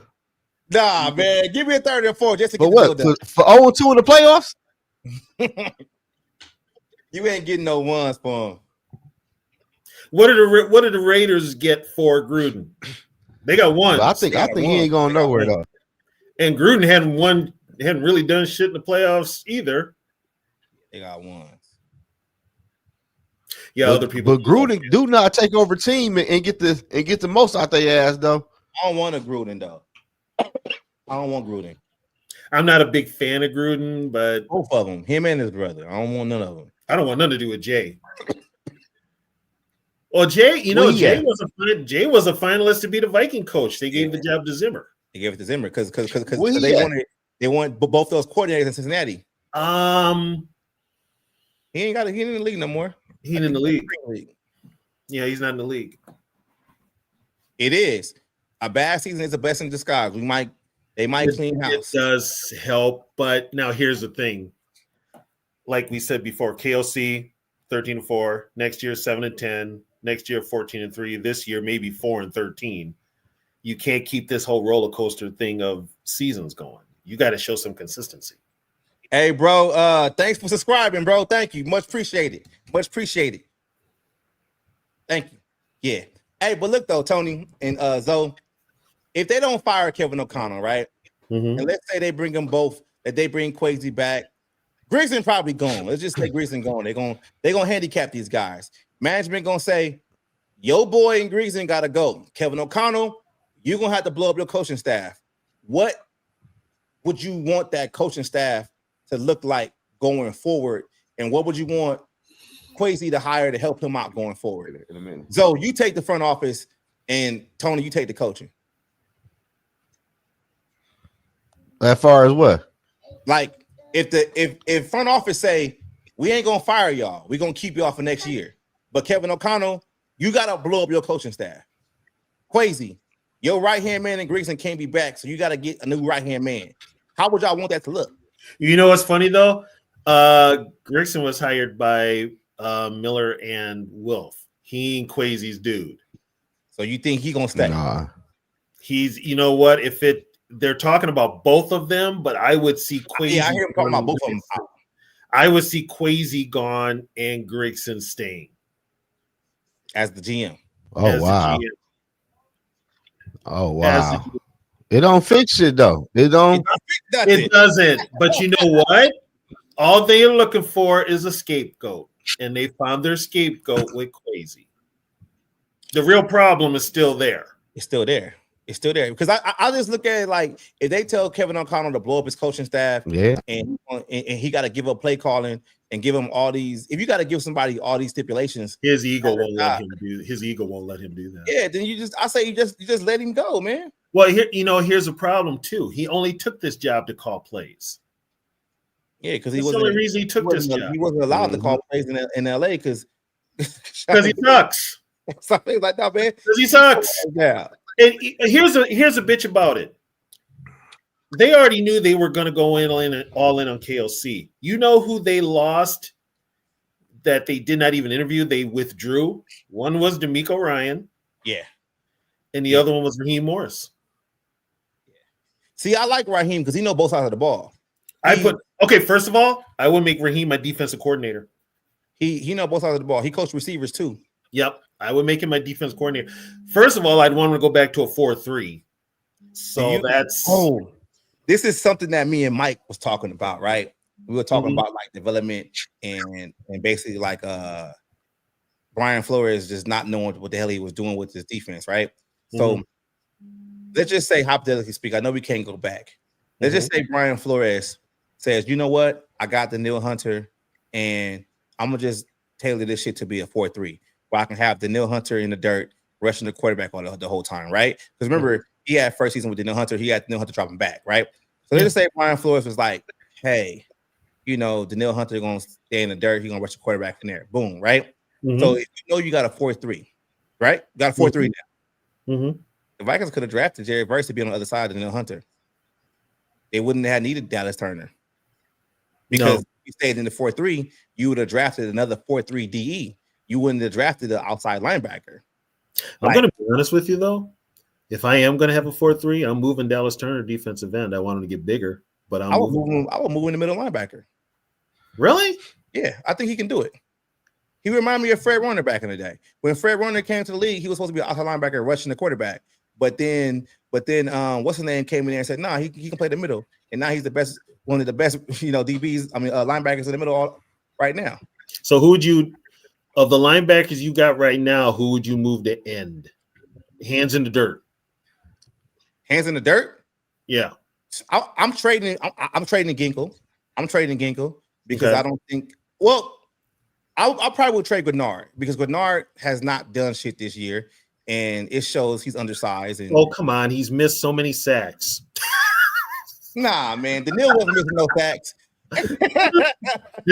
Danielle has missed like 10 sacks. He'd have missed like 10.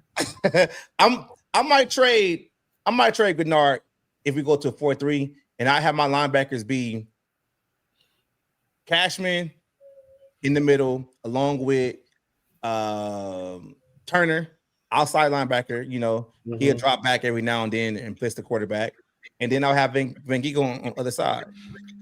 That way you got two covers, guys. Then your D line, you just get you another quote unquote DE, a real one. That's what I would do. I could work with that. Who your defensive coordinator? Whoever gonna run a 4-3. What up, rap? What up, rap? Okay. What up, rap? We can't hear you, Zo. You delayed, man. Rap, what's the deal? You got you don't hear me now? Yeah, we hear you, but your mouth was talking, and then your voice came later. Yeah. What about now? It's straight now? You straight now. You all right? Yeah. I don't know what the fuck going on. It's cold outside. It's snowing around this bitch. Oh, for real? Brother, I don't want to hear it. We got snow too. It's like they're expecting like 6 inches. It's 3 to 6 inches. I'm at like 70 degrees today, man. I'm good. Don't even. Don't even. I'm good. But that's what I'm saying though. Like when we get back to a 4-3, I think you have to move some guys around. I think like one of the biggest holes on this defense is the DB room. You you probably only have, I say, 2 guys that you're probably going to retain for next year because Harrison Smith's probably going to be back. Jay Ward really can't play. Jackson, you know what? Harrison Smith shouldn't have been back this year, and I'd like to know what the hell his injury was. They're not telling us. Feelings. That's what it was, man. His feelings probably was hurt, man. He's old. Shit, retire. Hang it up. Oh shit, we got T-Bass in here. Yeah. What's up, T-Bass? I thought you was at work. You better not be fucking getting on this fucking YouTube on the clock and get your ass in trouble. You know what? Mute his ass, because every time he gets on here, he talks about Nate Wright fell down and shit. Hey, T-Bass, you at home? You at home, T-Bass? Yeah, I just got home from work. Hey, see what? Sure. Don't be trying to get on YouTube on the clock and shit. Your boss look at the video. Hey, to answer your question you asked before about what would I like to see done, I've been answering it for several years now. I want to see a head coach with head coaching experience. Not keep promoting coordinators. I want a guy with experience. You know what, T-Bass? The only coach that was a first-time coach with the Vikings that actually got a second job. Everybody else didn't. Mike Tice didn't. Zimmer didn't, and neither did Childress. They all was coordinators. Never got a head coaching job again. Our three best coaches in history: Dennis Green, Jerry Burns, and Bud Grant, all had prior head coaching experience. Yeah. I want a guy with head coaching experience. But you know what's funny? We had that guy here, and they turned him down. Harbaugh. Yeah, exactly. So from what I hear, Harbaugh was Kwesi's guy. Does Kwesi have the balls to fire Kevin O'Connell? Will ownership let him do that? Yes, I think they will. When you finish 4-13, hell no. When you finish 4-13, ain't a lot of shit you can talk about. They know. Here's the problem. I don't see it though. Here's the problem with that. Everything that is done with that team is done by committee. The only way KOC gets fired is if that committee fires him. And right now you've got like 3 people on that committee that are basically literally want to ride his dick. So he's got a job. The one they'll get rid of is Kwesi. I think Kwesi's their fall guy. Well, it's a system designed to fail. I mean, you're right, T-Bass. This whole committee thing is not going to work. It's going to be the downfall of this team. We saw it before. We saw it before as Viking fans, right before Rick became the quote unquote general manager. Remember they had that triangle of leadership where the triangle of authority. Yeah, triangle of authority. Yeah, I remember that. See, I know my shit. Yeah. So let me ask you a question. Let me ask you a question. So the inner circle probably designed it to where let's hire a first-time GM and a first-time coach, and we can push them around the inner circle. Because you never hire first-timers at both positions. Either it's an experience at one. You know what though? But remember, here's what we do. They were trying to keep Rick as an advisor, but they changed their mind. They were going to move Rick to another spot on the team, but then they changed their mind like last minute and ended up firing Rick. Only reason they wanted to keep Rick is because he had that ability signed. Yeah. I mean, and this isn't. I'm not getting on anybody's age or saying I know more than anybody else because I'm older, blah, blah, blah. But a lot of Viking fans have never seen a good Viking team. You have to go back into the late 90s, and if you have to go back into the late 80s to see a really good, complete Viking team. Those teams with Moss and Carter, they weren't really complete. Yeah, we didn't have a defense. Didn't have a defense. No, so like most people's never seen a complete Viking team. They don't know what it looks like. They don't. From the coaching staff down to the players on both sides of the ball. They've never seen it. and they've never had management that actually knew what they were doing. I'm going to be honest with you. The Wilfs bought this team to get the stadium, but there was a ton of real estate around here that they could develop and make money off of. And what are the Wilfs famous for? Real estate. So they got their stadium, they got their complex, they got their hotels, they got all of that. But the product they're putting on the field, I'm not paying them. The only reason I went to the game is because I got a free ticket. Other than that, I'm not paying that money to go look at that product. So D Wood, let me ask you a question. Tony, we talked about this before. How would you feel like if the Vikings' next GM was Theo Epstein, a baseball genius that went to Boston and got them a World Series, went to the Chicago Cubs, got them a World Series. He knows how to put together a winner. Yes, it's a different sport, but how would you feel that way? I'm glad you said that because I'm dealing with that right now with my Lakers. Lakers just got bought out by the Dodgers, management, thing, whatever, and they fired a lot of the people, making decision makers, and they brought in baseball guys for basketball. So Tony pointed out, I forgot about this. I'm a Cubs fan. Jim Finks, who was the Vikings, architect of the 70s teams, he went to the Chicago Cubs and put together a winner there. I think GMs in any sport has the formula. Finks was the last one. Finks built the Vikings, winners, built the Bears, winners, built the Cubs, the 1 year he was there, winners. And then he went to the Saints, winners. The only thing that stopped Jim Finks was that he got cancer and passed away. Yeah, he was awesome. He knew there are people that can do multiple sports and have that formula for building a winner. Theo Epstein, maybe could do it. I think Theo Epstein's that guy. If he could go to Boston and get them a World Series after 90-something years, go to the Cubs and get them a World Series after 109 years, he knows how to put together winners. But I think what Theo would have to do is he would have to put some football people to help him. Yeah, that's what they do, though. He would have to have, but he would probably have the football people that actually know what the F they're doing, not this committee that Vikings got.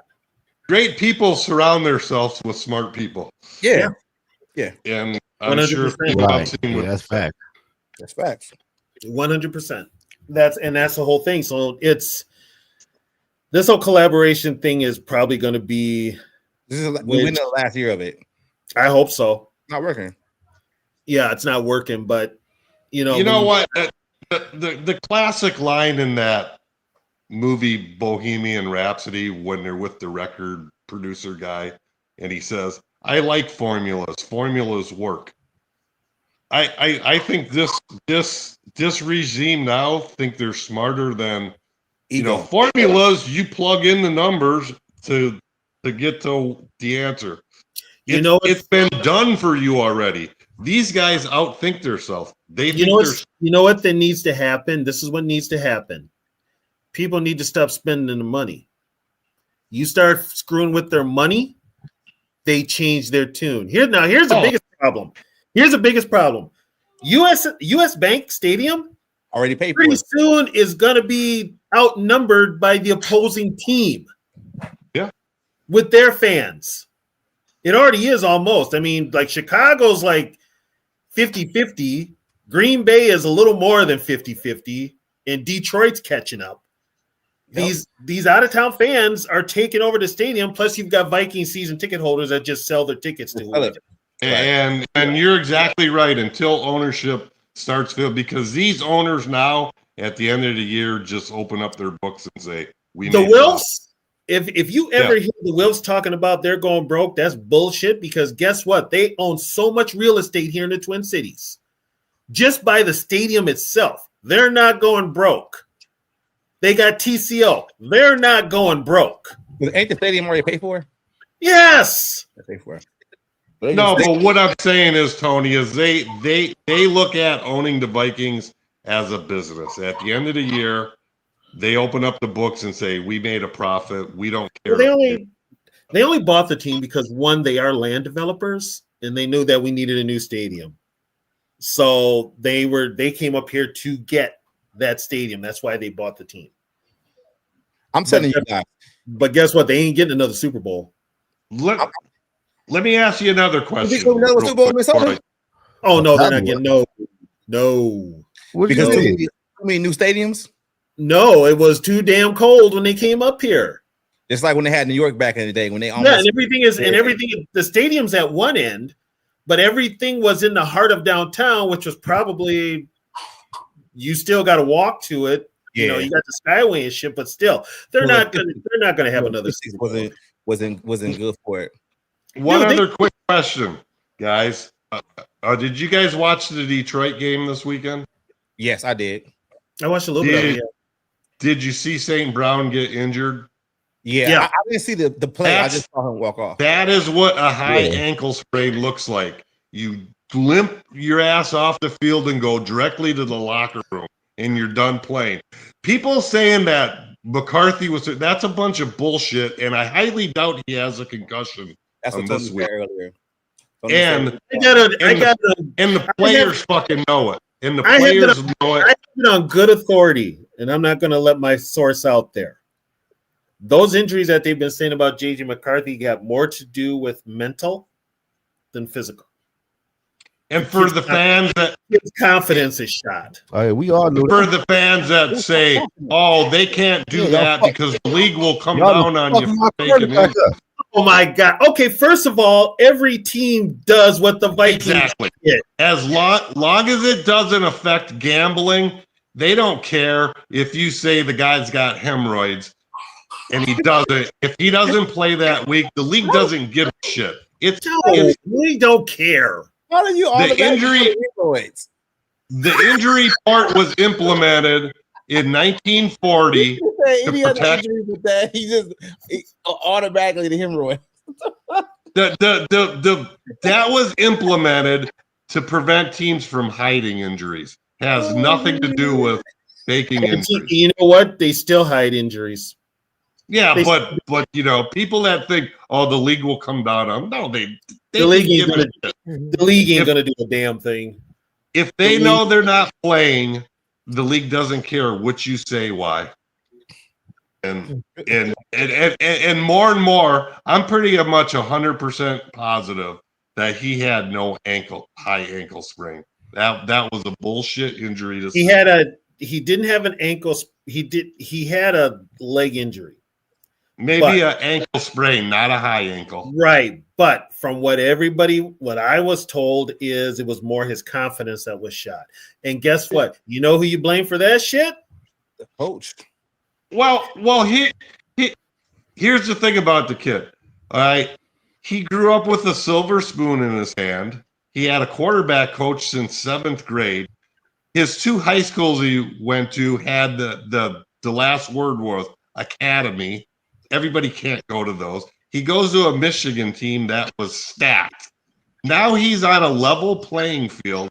He may not be able to handle the adversity. That's not the point. You know what, though? This is where, and right there, you're basically shielding KLC. That's what you're doing with that comment. Because what? If he's not ready for the NFL right now, he needs a coach to get him ready. And KLC is not that coach. You know what? KLC's not that coach. Josh McCown's not that coach. Wes Phillips is not that coach. So you're leaving that kid out there to get hung out to dry. You're not doing anything that works with his strengths.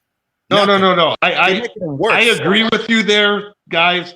It's the coaching, but I'm also saying that this kid was never, ever near mentally NFL ready. And unlike other people, he's just grown up having it easy the whole time. Here's another thing with the mental.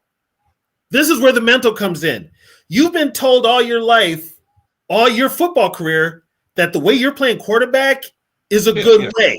It's the best way to play. You come to a fucking has-been fucking ex-quarterback who couldn't even make it in the NFL, and he's telling you you're doing it completely wrong, and he tries to change it, but then he doesn't really help you change it and explain it to you. But yet you got to learn his whole fucking playbook And maybe none of those plays work to your strength, but you got to run it because the head coach, it's his playbook, it's his way or the highway. Really? Well, I agree with you guys. The first straw that has to drop is firing Kevin O'Connell.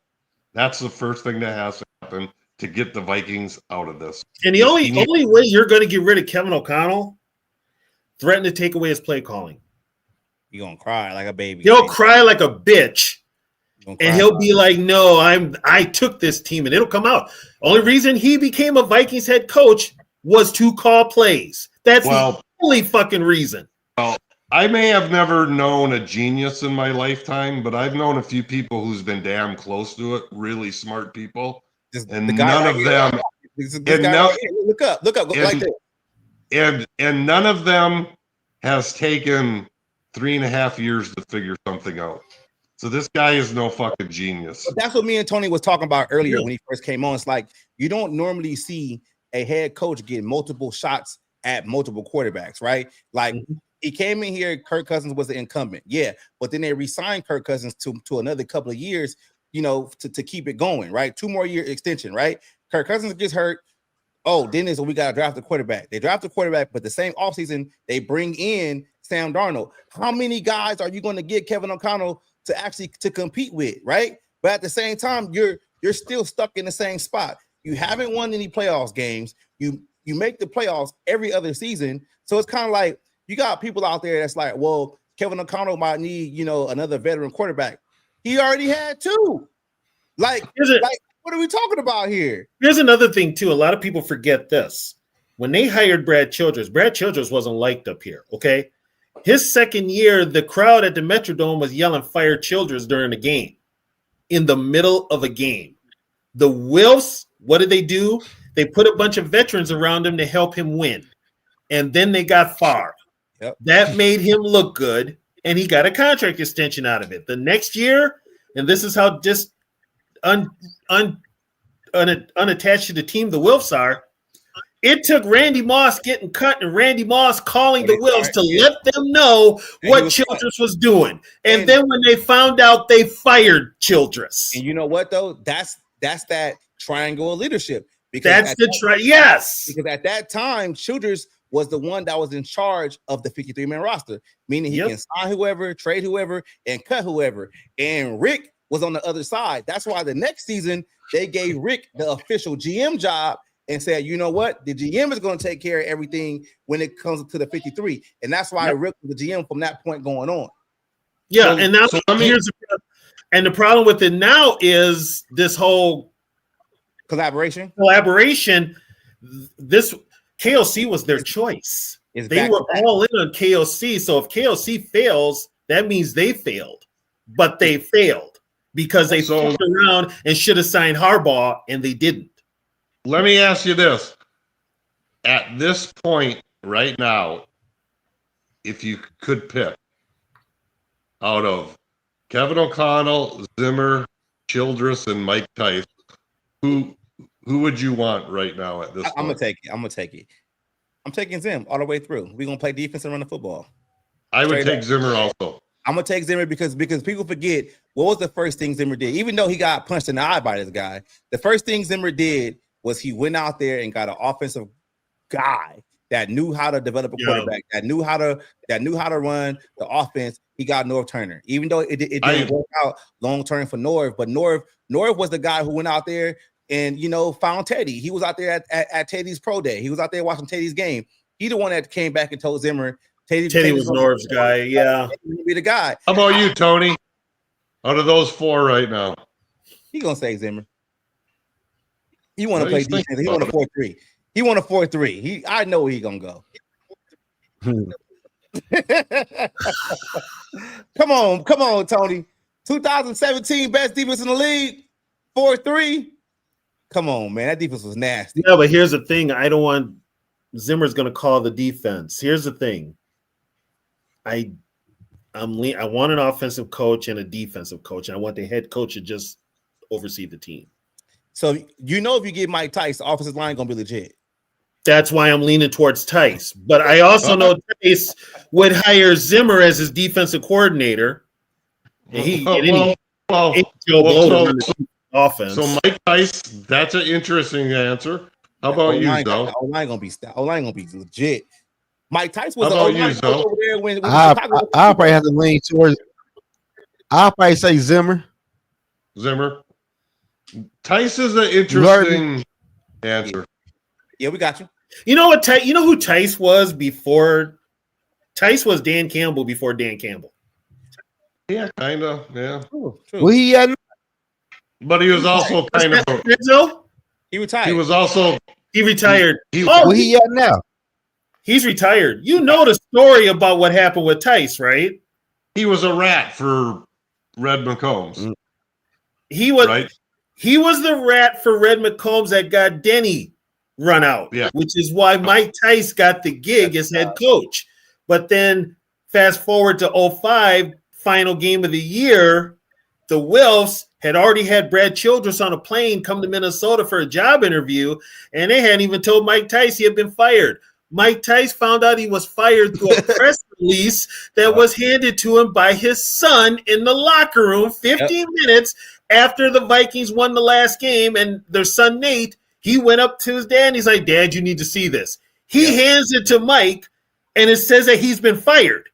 And that's why if you follow social media, that's why Nate talks so much trash about the Vikings because of that shit right there. Yep. Yeah. And Nate Yahoo Sports. And put it this way, Tice goes up to the Wilfs and says, "When were you going to tell me about this?" And he's like, "Well, we didn't know when to tell you." But in the meantime, Brad Childress is on a plane heading towards Minneapolis. And 2 hours later, he's in a hotel room threatening the Wilfs, saying, "If you don't give me everything I want here, I'm going to Green Bay and they're going to give it to me." And the Wilfs panicked. You know what this situation kind of reminds me of right now with the Vikings? When I was up living in the Chicago area, when the Bears hired Dave Wannstedt and he basically destroyed that team, I remember after he left, players were saying shit like, "At least I'll have a coach not look me in the eye when he tells me something, and I can believe it." I think there's a lot of that shit going on. Well, Zimmer, not Zimmer, God, you guys. I think the players do not trust this guy. Here's the thing: KOC has lost the locker room. He lost it. It's over. He lost the locker room. Nobody respects him no more. It's right. Done. So right there, you got to fire him. Well, now that you bring that up, D Woods, that's probably why he does get canned. He loses a lot. I keep saying it, Tony. I see the writing on the wall, man. He won't be back next year. You lost the locker room. Who's the number one guy that puts ashes in the seats? Justin Jefferson. Justin Jefferson is having a down year, and it's crazy for him to have a down year because he's still probably gonna get 1,000 yards. But he's having a down year. He's on every commercial when you watch a Viking game. You see his frustration. You don't think management and front office is like, what's up with JJ? We need to keep him happy because the worst thing we can do is have him say he wants to trade. That's going to really make us look bad. Like, he lost a locker room. I think he lost a locker room with the injury stuff, with Darisaw, the injuries with Carson Wentz having his arm fall off, the way he's been developing McCarthy, the offense looking like trash, and he's supposed to be an offensive guy. Like. If you just really go down the list of everything that's been happening these 4 years and everything that's come to fruition this year, there's no reason why he should be back next year because you see what it's going to be. Okay, I got one for you guys. I've just heard about this. T. Higgins is on the trading block. Yeah. Okay. Trading? What do you mean? Bengals are. He's going to be available.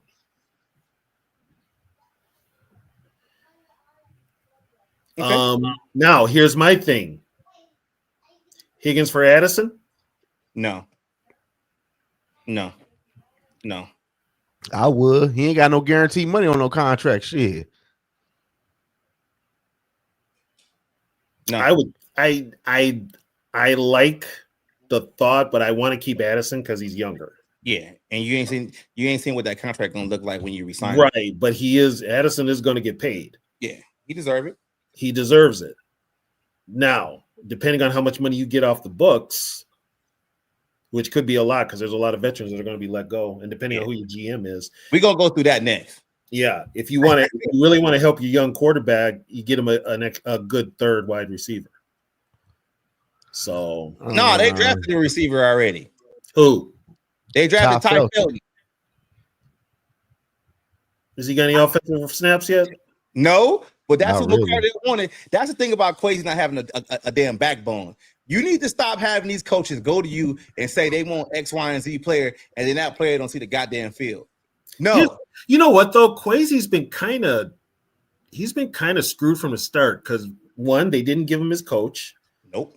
Two, it was the front office that talked him down in that draft. He wanted Jameson Williams. Yeah. They talked him. They told him to trade. They talked him to. I told people that. They don't believe that.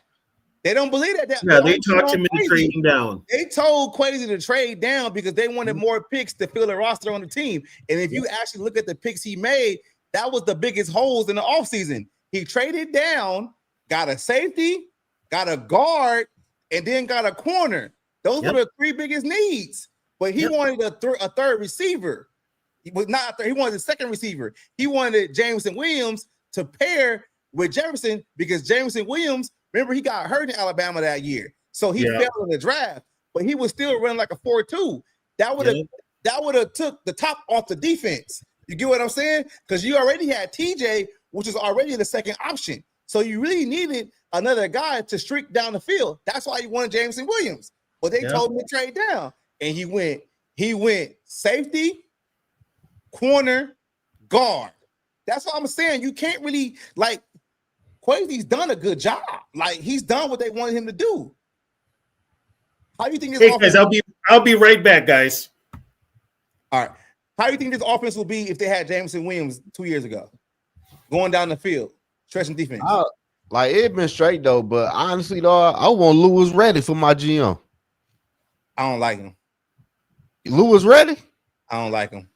Man, shit, I want him. He know football, though. He might know football when he on TV. I don't know. Was he a GM before? I think he was GM before. You know who the Vikings should probably get for GM? Adrian Wilson. Where he at? I think he was in let me look it up. Because you remember he played safety back in the day. He's played safety for the Cardinals. He been in the front office for somebody front office for a minute now. Yeah, he played for the Cardinals. And he Adrian Wilson. Oh. He's not a GM. I think he's a I remember him. I think number 28. Yeah, Adrian Wilson, man. Yeah. He currently is. Let me see what he doing right now. Who he with right now. All right. It makes sense. It makes sense. Adrian Wilson is currently the vice president of player personnel at the Carolina Panthers. That's where he at right now. I don't know about that one. Then he may want to stay. He may want to stay in Carolina. Carolina looks like they're building something. They're gonna fire their GM. But look though. They need a quarterback. And when he was, this is how you gotta look at a GM though. In Arizona, from 2015 to 2018, he was a regional scout. 19 to 20 Arizona, he was the director of pro scouting. In Arizona, in 21 to 22, he was the VP of pro scouting. So he's going up the ladder. Yeah. GM is just the next spot for him. That's who I would want. I would take Adrian Wilson. Straight up. Hey, they got some picks from us for Thielen back, trash bag ass. So they must know what they're doing over there. Because we ain't getting shit from Thielen. Yeah. No. We got fleece. Yeah. Yeah, we haven't. I don't like Lewis Riddick. That trade is bad. You don't like Riddick? Why? I don't like him. Some about him won't like him. Some rubbing wrong. He tripping, ain't he, TB? What you say? Lewis Riddick. Let me see what he's doing right now. I don't know, man. This shit. Isn't Lewis Riddick on ESPN? This shit I about don't want no ESPN guys, man. Yeah, I don't either. I don't want no ESPN people. So the last time he was in somebody's office was 2010 to 2013. He was director of pro personnel for for the Philadelphia Eagles. Hell nah. He went out of football for too long. You don't need his ass. Nah, man. Hell nah. You can keep Louis Riddick. He can stay on ESPN. Oh man. Nah, man. But if I'm not mistaken, ain't it somebody who just came on TV became a GM like last year or 2 years ago? Who? Oh, Mike May. I'm trying to figure out who. Mike May got fired with the Raiders. Yeah, he got the GM, but that was because his homeboy was Gruden. Yeah. Gruden said, "Come on, homie, I'm gonna give you a job. Look how it worked when you hire all your homies. You get fired." Yeah, he got Gruden back. Yeah. Would you take Gruden? I wouldn't. I wouldn't take either. Nah. I wouldn't take none of them. It got to be somebody that know, like, that been in somebody's front office for a long time. That's basically like the next man up. But let's keep it moving though. So with the free agents class being a bust this year, that's putting it mildly. Who come back? Who coming back? Free agent wise? Yeah, free agent wise. Who coming back? Who should they cut? Allen Hargrave. Yeah, I think Allen Hargrave should be cut. Did we get a linebacker this year? Yeah, Eric Wilson. I'd keep, but Wilson. He's on a 1 year deal. You can sign him back. Yeah, I think it depends. I think it depends if what the D coordinator gonna want when it comes to him though. Well, I know who don't fit in the new D coordinator scheme is Ivan Pace. Ivan Pace always been ass. Yeah, he's never been good to me. So you got Brian O'Neill. I think Brian O'Neill probably gets a restructure. You're gonna have to keep Brian O'Neill on the roster because you know what though. You know what? I'm cutting O'Neill. It's too much money. I'm cutting O'Neill. I'm putting Walter Rouse in at right tackle. It's time. Do you trust that? Do you trust the coaching staff to do that? So we're saying KFC's not here next year, basically. I'm saying it. He ain't here. But if you cut him, that's like what? 19 million dead money? Who's that? O'Neill. And then you got Grenard, 18 million next year, too. Look at the highest paid, the top 5 highest paid next year is O'Neill 18, Grenard 18, Hawkinson 15, Jefferson 24, and Andrew Van Ginkel is 15, and Christian Darrisaw 13. Javon Hargrave is 14 also. And then you got Brian Murphy at 15. You're gonna have to move some money around. Some guys might not be back at all. For real. Well, depending on who your defense coordinator is, that defense is gonna have a whole new look. Yeah. That's what I'm saying. I got one for you. I got one for you guys, and you'll probably call me nuts, but hear me out. What if you could go to the Saints and trade maybe a 4th or 5th round pick? Let's say the Saints take a quarterback this year in the draft. What if you offer them a 4th or 5th round pick to bring Spencer Rattler? No. You know what? It really doesn't matter because you don't have a coach that could develop him. If KOC sticks but you have a kid that did pretty decent on a terrible team, and at worst you got a backup under a contract. No. You don't like Rattler at all? You don't like. He said Rattler. Man, fuck no. You knew that was gonna happen. For a 4th or 5th round pick? No. Why? No. Why? He did pretty decent on the worst team in the league. Nah, man, I'm good. On Look at his stats. Look at his stats and tell me that wasn't a decent job on the worst team in the league. I don't like him. He got Brian Alvarez. I don't like him. I'll watch him play. Yeah, I'm good. I'm good on Spencer Rattler, man. Ain't no expectation in New Orleans. So he's better than JJ McCarthy. He's better than JJ McCarthy. I disagree with that. I guarantee it. He's better than JJ McCarthy. And I've been saying that since day one of the draft. And Zoe, you know, because I've been talking about it. He's better than JJ McCarthy. I'm going to be honest with you. At this point, right now, I'm better than JJ McCarthy at quarterback. But everybody was telling me nuts about call me nuts about Spencer Rattler during the draft, and JJ McCarthy was so much better. T-Bass. So why would you do that? Like what's why would you do that? Why would you trade a fourth and the fifth for a fourth or a fifth? I would trade a fourth or a fifth because I believe in the kid. And if he goes to a decent team, why? Because I don't think McCarthy's there. Let him come in and beat out McCarthy and then cut McCarthy's ass. I don't care if he was the 10th overall pick. No, you can't. He ain't fucking touch mustard. Get the hell out of here. Move on from him. And that's an easy way to move on. That's an easy, cheap way to move on. What the hell did you see in Spencer Rattler that made you think he was better than JJ? His arm at South Carolina when he had no line at all, and now he's going to the Saints, who is a shitty team, and he didn't do bad. I think the kid at the worst, you have a good second string quarterback with starting experience on a rookie contract, and let him beat with McCarthy and let him beat his ass out.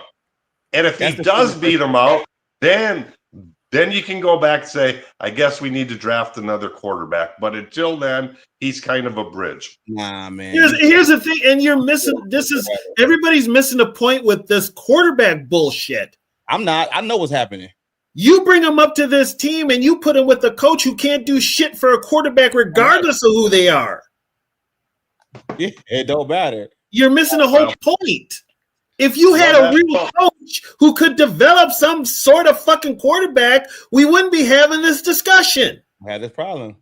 But the first straw that has the head coach sucks. So look. The first straw that has to drop is O'Connell needs to go. Why would you trade for Spencer Rattler, right? When you can have options at other veteran quarterbacks that can just come in and be the backup or be the quote unquote, veteran quarterback in the room. You got Zach Wilson, Tyrod Taylor, Marcus Mariota, Kenny Pickett, Garoppolo, Trubisky, Case Keenum, Trey Lance. Okay, D-Woods, I'm gonna say I think Spencer Rattler is young and underrated. Here's the thing, D-Woods. D-Woods, when you start the list with Zach Wilson, the MILF hunter. But I'm just saying. That list ain't very good. Spencer Rattler ain't better than them. I can get them for free. Hold on. Wait. I gotta say something about this shit now, because this shit getting out of hand on the internet, bro. Man. T-Bass said, and what Bob said, I like it. Cut JJ, he is no good. JJ McCarthy is exposing Kevin O'Connell as the fraud he is. He got my quarterback from Michigan looking like it. Zoe, is there? I muted you. Is there a chance that they both suck? Is there a chance that they both suck? Zoe, McCarthy and O'Connell sucks? No, the one that sucks the most is O'Connell, because first of all, this is the same shit O'Connell did with Josh Dobbs. With Jaron Hall. But everybody, and this is what pisses me off about these goddamn Viking fans. You fucking KOC dick riders keep giving him a fucking pass. The problem is not JJ. JJ is a young quarterback. Yeah, he comes into the league. You refine his skills, but you also put a fucking playbook in him that works to his best fucking strengths. Bottom line. All I gotta say, if you think I'm a Kevin O'Connell supporter, you haven't been listening to me. I know you're not. I know you're not. I'm just saying in general. You've got these fucking KOC dick riders up here, and it's really fucking bad. You get me though? All right, look. This one I gotta. Okay. I got Tony screaming. Crazy is not the problem. He's one of the best GMs in the game because the GM is supposed to go out there and get you the players for your team to be successful. Kevin O'Connell was in charge of developing, identifying the quarterback. And you can go back to multiple interviews where they all talking about they believe in Kevin O'Connell to select the quarterback and identify it. Kevin O'Connell went out there and got J.J. McCarthy. If you a dumbass and you out there talking about Drake May that was never going to fucking happen, or you want to say, oh, the Vikings could this or whatever, Quincy did the best job he could. He said, Kevin O'Connell, who do you want? He said, I want J.J. Went and got him. He said, Kevin O'Connell go to Quincy and say, I need to fix my interior offensive line so we can be better for the young quarterback. Quincy does it. He goes and signs Ryan Kelly, Will Fries, and drafts Donovan Jackson. We've never seen a team go from, 3 interior offensive linemen changing in the next year. Quincy did it. When Darisaw got hurt last year, what did he do? He went and traded for Cam Robinson and kept the whole shit afloat. So don't come on here and say fucking Quincy is the goddamn problem. Quincy is doing his job. When these coaches are going to him, asking for these players, he's doing his fucking job. I will say this though. You have a legitimate. Go ahead, Joe. He ain't the problem. But he a part of the problem. I can hold him accountable too for not having a backbone. I can hold him accountable too for certain things. But if you give a motherfucker a shopping list and they come back with what you asked for and you can't cook a motherfucking meal, then your ass can't cook. That's how I look at it. That's how I look at it. I don't know who I don't know who to blame it on, but it's a bad sign when you Here's I'm gonna set the record straight for all these motherfuckers. Everybody talks about how well Drake May's doing this year. Drake May's got a real fucking head coach. Yep. Who gave play calling responsibilities to a real offensive coordinator. Okay. Multiple times. And now I'm gonna go one step in the division. The game we saw yesterday. Give Ben Johnson his props. Here's why. Okay. He looked at that game yesterday. He saw Caleb was looking like ass. What did he do? Ran the ball. Ran the motherfucking football and got 100 yards out of both his running backs. Damn near put 300 yards rushing on the Super Bowl champs. Yeah, reigning Super Bowl champs. TB. Come on now. ATB. That's coaching. And I will say this. Ben Johnson, one of the running backs was a 7th-round draft pick. Thank you. I wanted him bad. I was talking about him all last draft. So let's wanted him bad. So let's just expose KLC for what he is. This motherfucker, he can't even call a gameplay. He's 4th and short. He's got Hawkinson playing fucking quarterback. So is it totally on this coaching staff? Like I'm just they're more to blame. They're more to blame. Here's the deal. Whose fault is it? Well, go ahead, Tony. A good coaching staff can make marginal players play their best ball and get W's. It's more of the coaching. Hold up, T-Bass, hold up. I gotta address this in the comments. I gotta do this one. So this dude right here says, who has KZ drafted besides Jordan Addison? I think Donovan Jackson is probably one of the best guards in the league right now as a rookie. Even with his injuries, he's been playing. He's been probably the best fucking lineman the Vikings have had consistently this whole season. So let's say that right now. If you want to talk about players Quasi has brought in, y'all forget Quasi traded Andrew Booth away to Dallas and got Noshawn Wright back, but the goddamn coaches couldn't get him on the field. Now Noshawn Wright has more more interceptions than the Vikings got on their whole fucking team. Now, and that is completely that's coaching. Brian Flores. Exactly. So y'all want to sit up here and y'all want to talk about, oh, this person's washed and this and that. You need to start looking at the coaching staff. Now, yeah, TJ Hawkinson may not be the same fucking player, but just like how me and Tony broke it down to y'all about Kevin O'Connell's dumbass play structure. Now, I said play structure. I didn't say play callings. Play structure. He has a 2 tight end sets, 2 tight ends on both sides, and they're chipping. So when JJ drops back 5 to 7 yards, dropping back, he has to wait for those routes down the field. And these guys that are supposed to be outlets, your running back and your tight end supposed to be outlets. They're not even running no fucking routes. So how can TJ Hawkinson actually get the ball and do something with it when he's chipping majority of the time and he's not even running the fucking route? Now, if you look at the receivers, you got 3 receivers running out there right now, doing double moves going down the field. Okay, that's cool, right? But look at who they're going against in the secondary. You got 7 DBs out there. You got 4 of them or whatever. So it's like 2-on-1. You can't pass on that shit because they all double covered. You only got 3 routes out there where you should have maybe 4 going down the field, and maybe 2 underneath. So that way you can have an outlet. Remember y'all used to complain about Kirk Cousins checking the ball down? Well, JJ can't check the ball down because ain't nobody over there to it.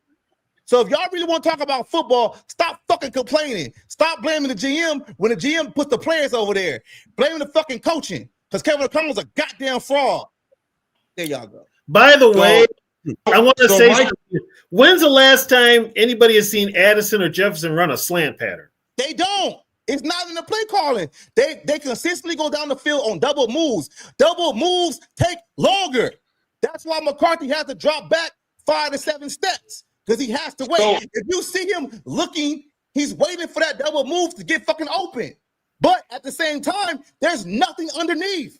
The tight ends are just blocking. So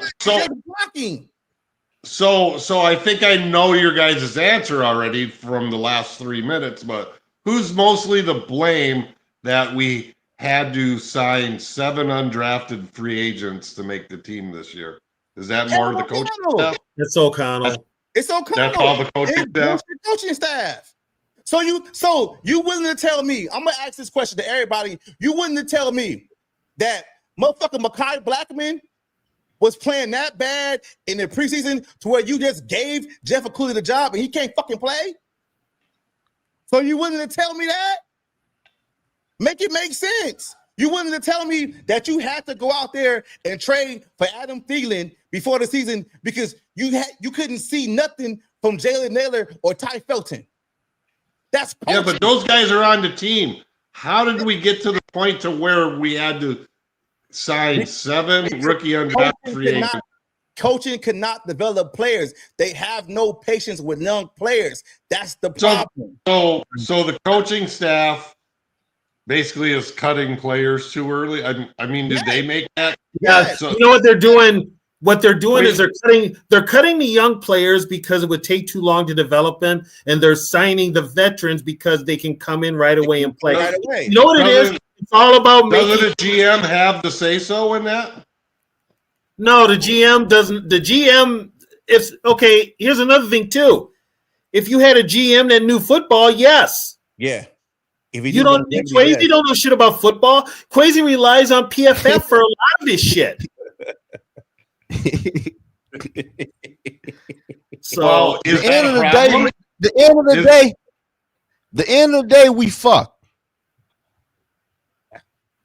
No, we still ain't gonna have any depth going into next year. That's why this draft is so important. You're also, and now here's another thing you're gonna have too. Players talk around the league. Yep. There's gonna be certain players that are gonna be like, they leave here, they're gonna be like, don't go to Minnesota. Yeah, I guarantee it. I think the worst thing that's going to hang over Kevin O'Connell's head is what he did to Carson Wentz. Carson Wentz, the players knew a player's not going to take himself out of the game. Yep. He's got locker room respect 100%. That's the coach's job to say enough's enough. And none of the players respect O'Connell for it. Here's the thing: what he did to the quarterback position. Darisaw also, you got to put Darisaw also too. They brought him what back. He did, what KOC did to that quarterback position was egregious this year, he'd have been fired on any other team. Oh yeah, They bought the whole quarterback shit. Hey, whoever this is right here, look, whoever this is right here, you said I don't know who Quessy is. Who the fuck is that? Who's this guy? Who the fuck that is? If you're gonna come on here and you're gonna talk shit about a GM, spell his name right. Please do. Spell his name right. Cause I don't know who the fuck that is right there. I'm not calling you out. I'm just saying, come on here and have the correct spelling, please. What they did with Carson Wentz this year was one of the worst things I ever seen in professional. And I'm gonna tell you something. They could have signed Carson Wentz in the offseason. They didn't sign Carson Wentz because of money. Yeah. And you know what makes it worse? They did that to Wentz when the players knew JJ McCarthy is bouncing around in the locker room without a high ankle sprain. And yeah. I guarantee it, players are like, yeah, fucking. And who does that fall on? Fucking KOC. Yep. That's why the locker room was lost. Sometimes, like, I just look at it like this, though. If you lose the locker room, that's kind of one of the hardest things to come back from. You can come back from a tough loss. But if you lose the locker room and your voice ain't what it is in the locker room no more, yeah, you. I promise you, he doesn't have the locker room. Hey. So I'm gonna ask you this, dude, because I'm bringing your comments up there because I think you want to be a part of this show. I got the link if you want to come in or not. So this is what the problem I have about the whole Brosmer shit. If Brosmer was ready then, why are you guys all here on social media and Vikings media telling us how good Brosmer is now? Y'all wasn't talking that shit a couple of weeks ago when we actually needed the ass to play. When Wentz's arm was falling off. Now, they shouldn't. I was screaming for him when Wentz was man. Brosmer. Here's the thing. The only reason I said they need to put Brosmer in there was because not only to give some reps, but like I said before, he played the same type of offense at the University of Minnesota. Yeah. That's the only reason. He would have some familiarity with it. I do think you're going to see a little energy from the Vikings team that we haven't seen in the past few weeks with Brosmer out there. I'm glad you think so, because I think they get beat 37-3. That's what I think. This about to be a railroad show. I think it's going to be 35-6. Here's the thing. Unless Darnold reverts back to that Darnold last year that we had them last two games, this could be a blowout.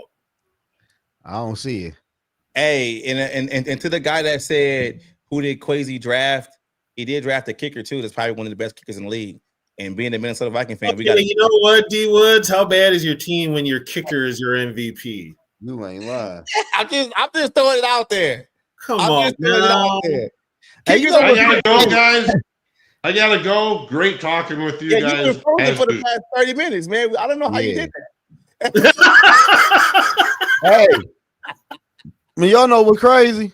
I said this shit 3 years ago, man. TJ Hawkinson, big ass need to go, and people were calling me crazy. I could have been cut the losses. At this point, I think I could be the fucking GM for the Vikings. So what would you do if you the GMs going forward?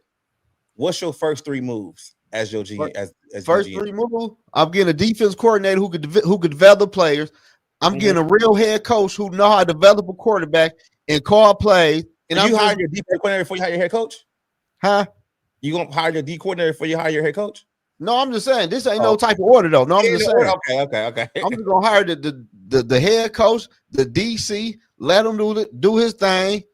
And we already did that though. They hired the defense coordinator before the head coach. They did that with Kevin O'Connell, and they hired Donatel. So they need to not do that shit again. That's what I'm saying. They do everything the Vikings doing is out of pocket, backwards. None of this shit I never seen before. It's backwards. Yeah, it's ass backwards. So you got two D coordinator, new head coach that know how to call plays. What else? Shit, that's about it, ain't it? Because the head coach gonna hire his offensive players. So the first thing, if I was a GM, first thing I'm gonna do is, assuming Kevin O'Connell is fired, first thing I'm gonna do is I am going to sign a veteran quarterback for 3 years. I don't know who that's going to be, but I'm signing the veteran quarterback for 3 years.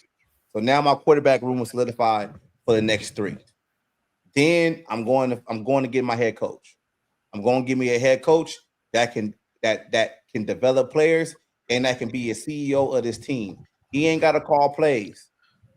He can have somebody else call plays, but he can come in here and write this locker room and start holding guys accountable. And he got to be a tough ass too, to the point of being to where we're going to be practicing. We're going to be padded up.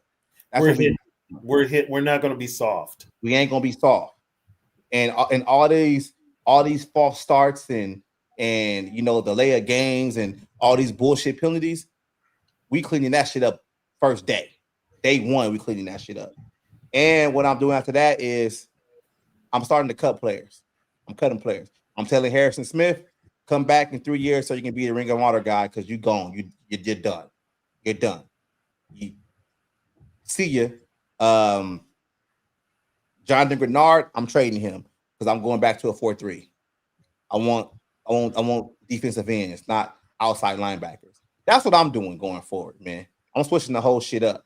And if we finish 4-13, I'm taking Jeremiah Love with our first pick in the draft.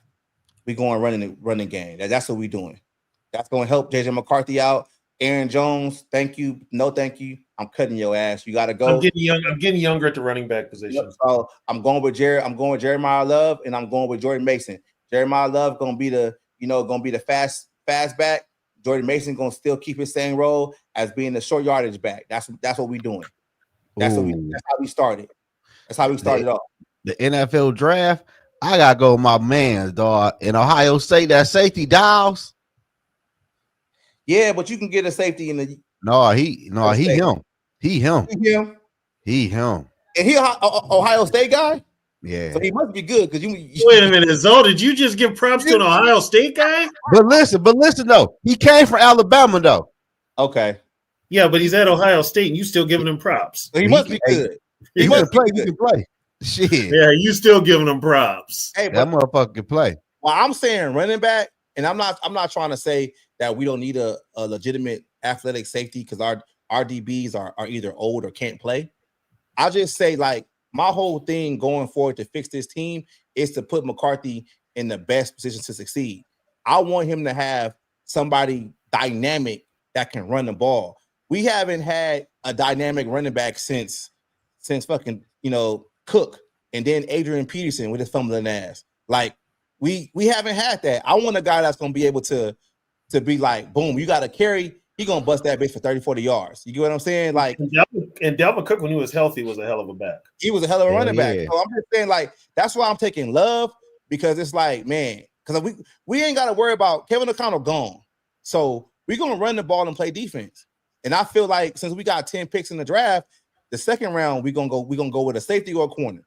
Yeah, that's his name. His name Caleb. Caleb Down.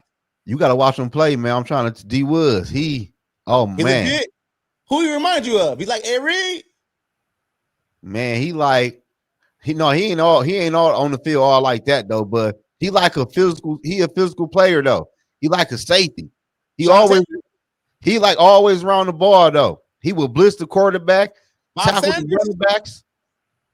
So put him in the box. Like Bob Sanders back in the day? That's a nice comparison. Okay. He nice.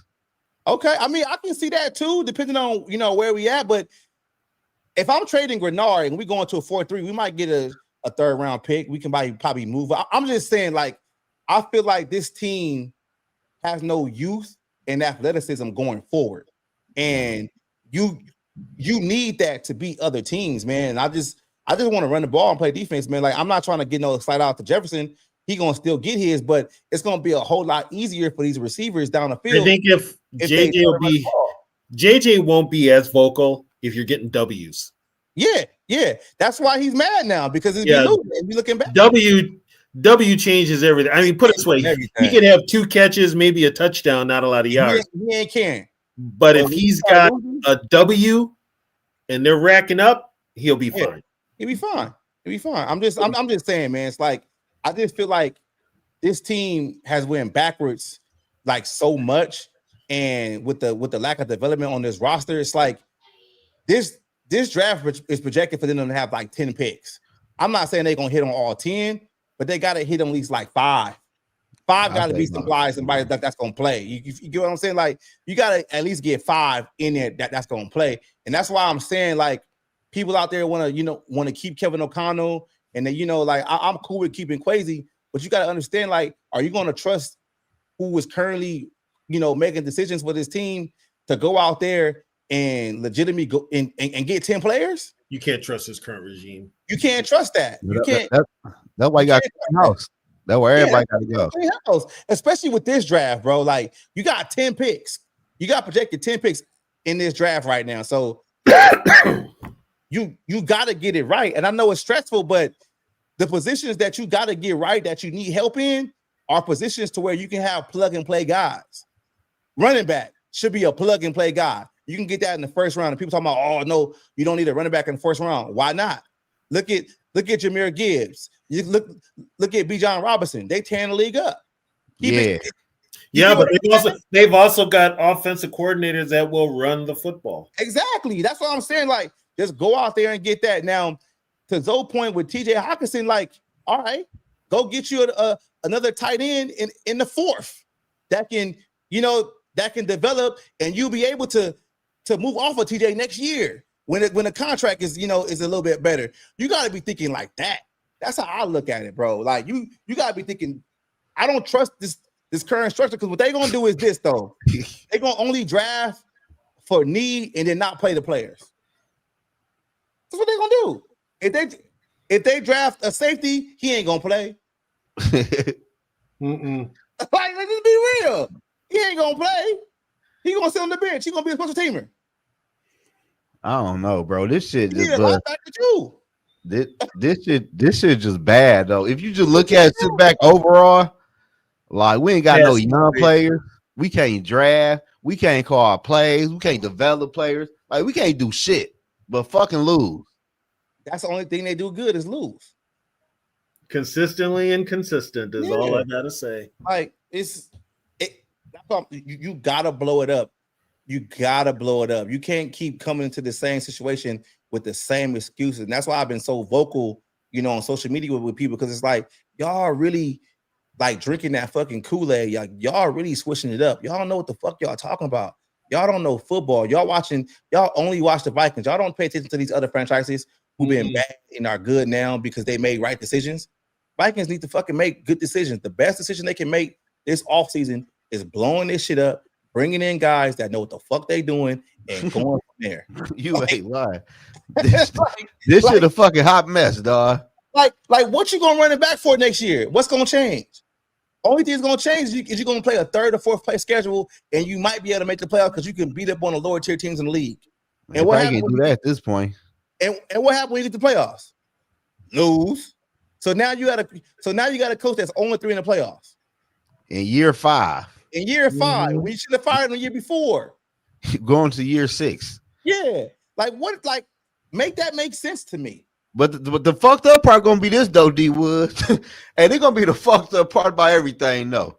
When the Bears make the playoff and the Raggedy bitch get a playoff win, and we see Seattle get a playoff win with Sam Darnold. What you gonna say then? Hey, for real? Like, what you gonna say? You can't blame it on nobody else but the coaching. Yeah, that's coaching. Like, what you gonna say then? Like that? Nah, man. Like KOC don't scheme up no nice ass run plays, only pass plays. He just do halfback dives and fucking outside run. That's all he do, bro. Oh shit. If it work, it work. Halfback dive up, halfback dive to the 2-hole on 3. He don't no TOC on the run game. Nah, man, he don't care. Hey guys, I gotta head out here. Yeah, we about to head out too. We've been on for 2 hours, man. Yeah. Everybody in live, thank you so much. It's much appreciated. I got a couple new subscribers today. Thank you. I am gonna stream the first half of the Viking game tomorrow. So y'all can tune into that. Thank you. Zoe TV, thank you for joining because I was kind of struggling earlier. I appreciate y'all, man. No problem. My pleasure. All right. Take care, everybody. All right, y'all.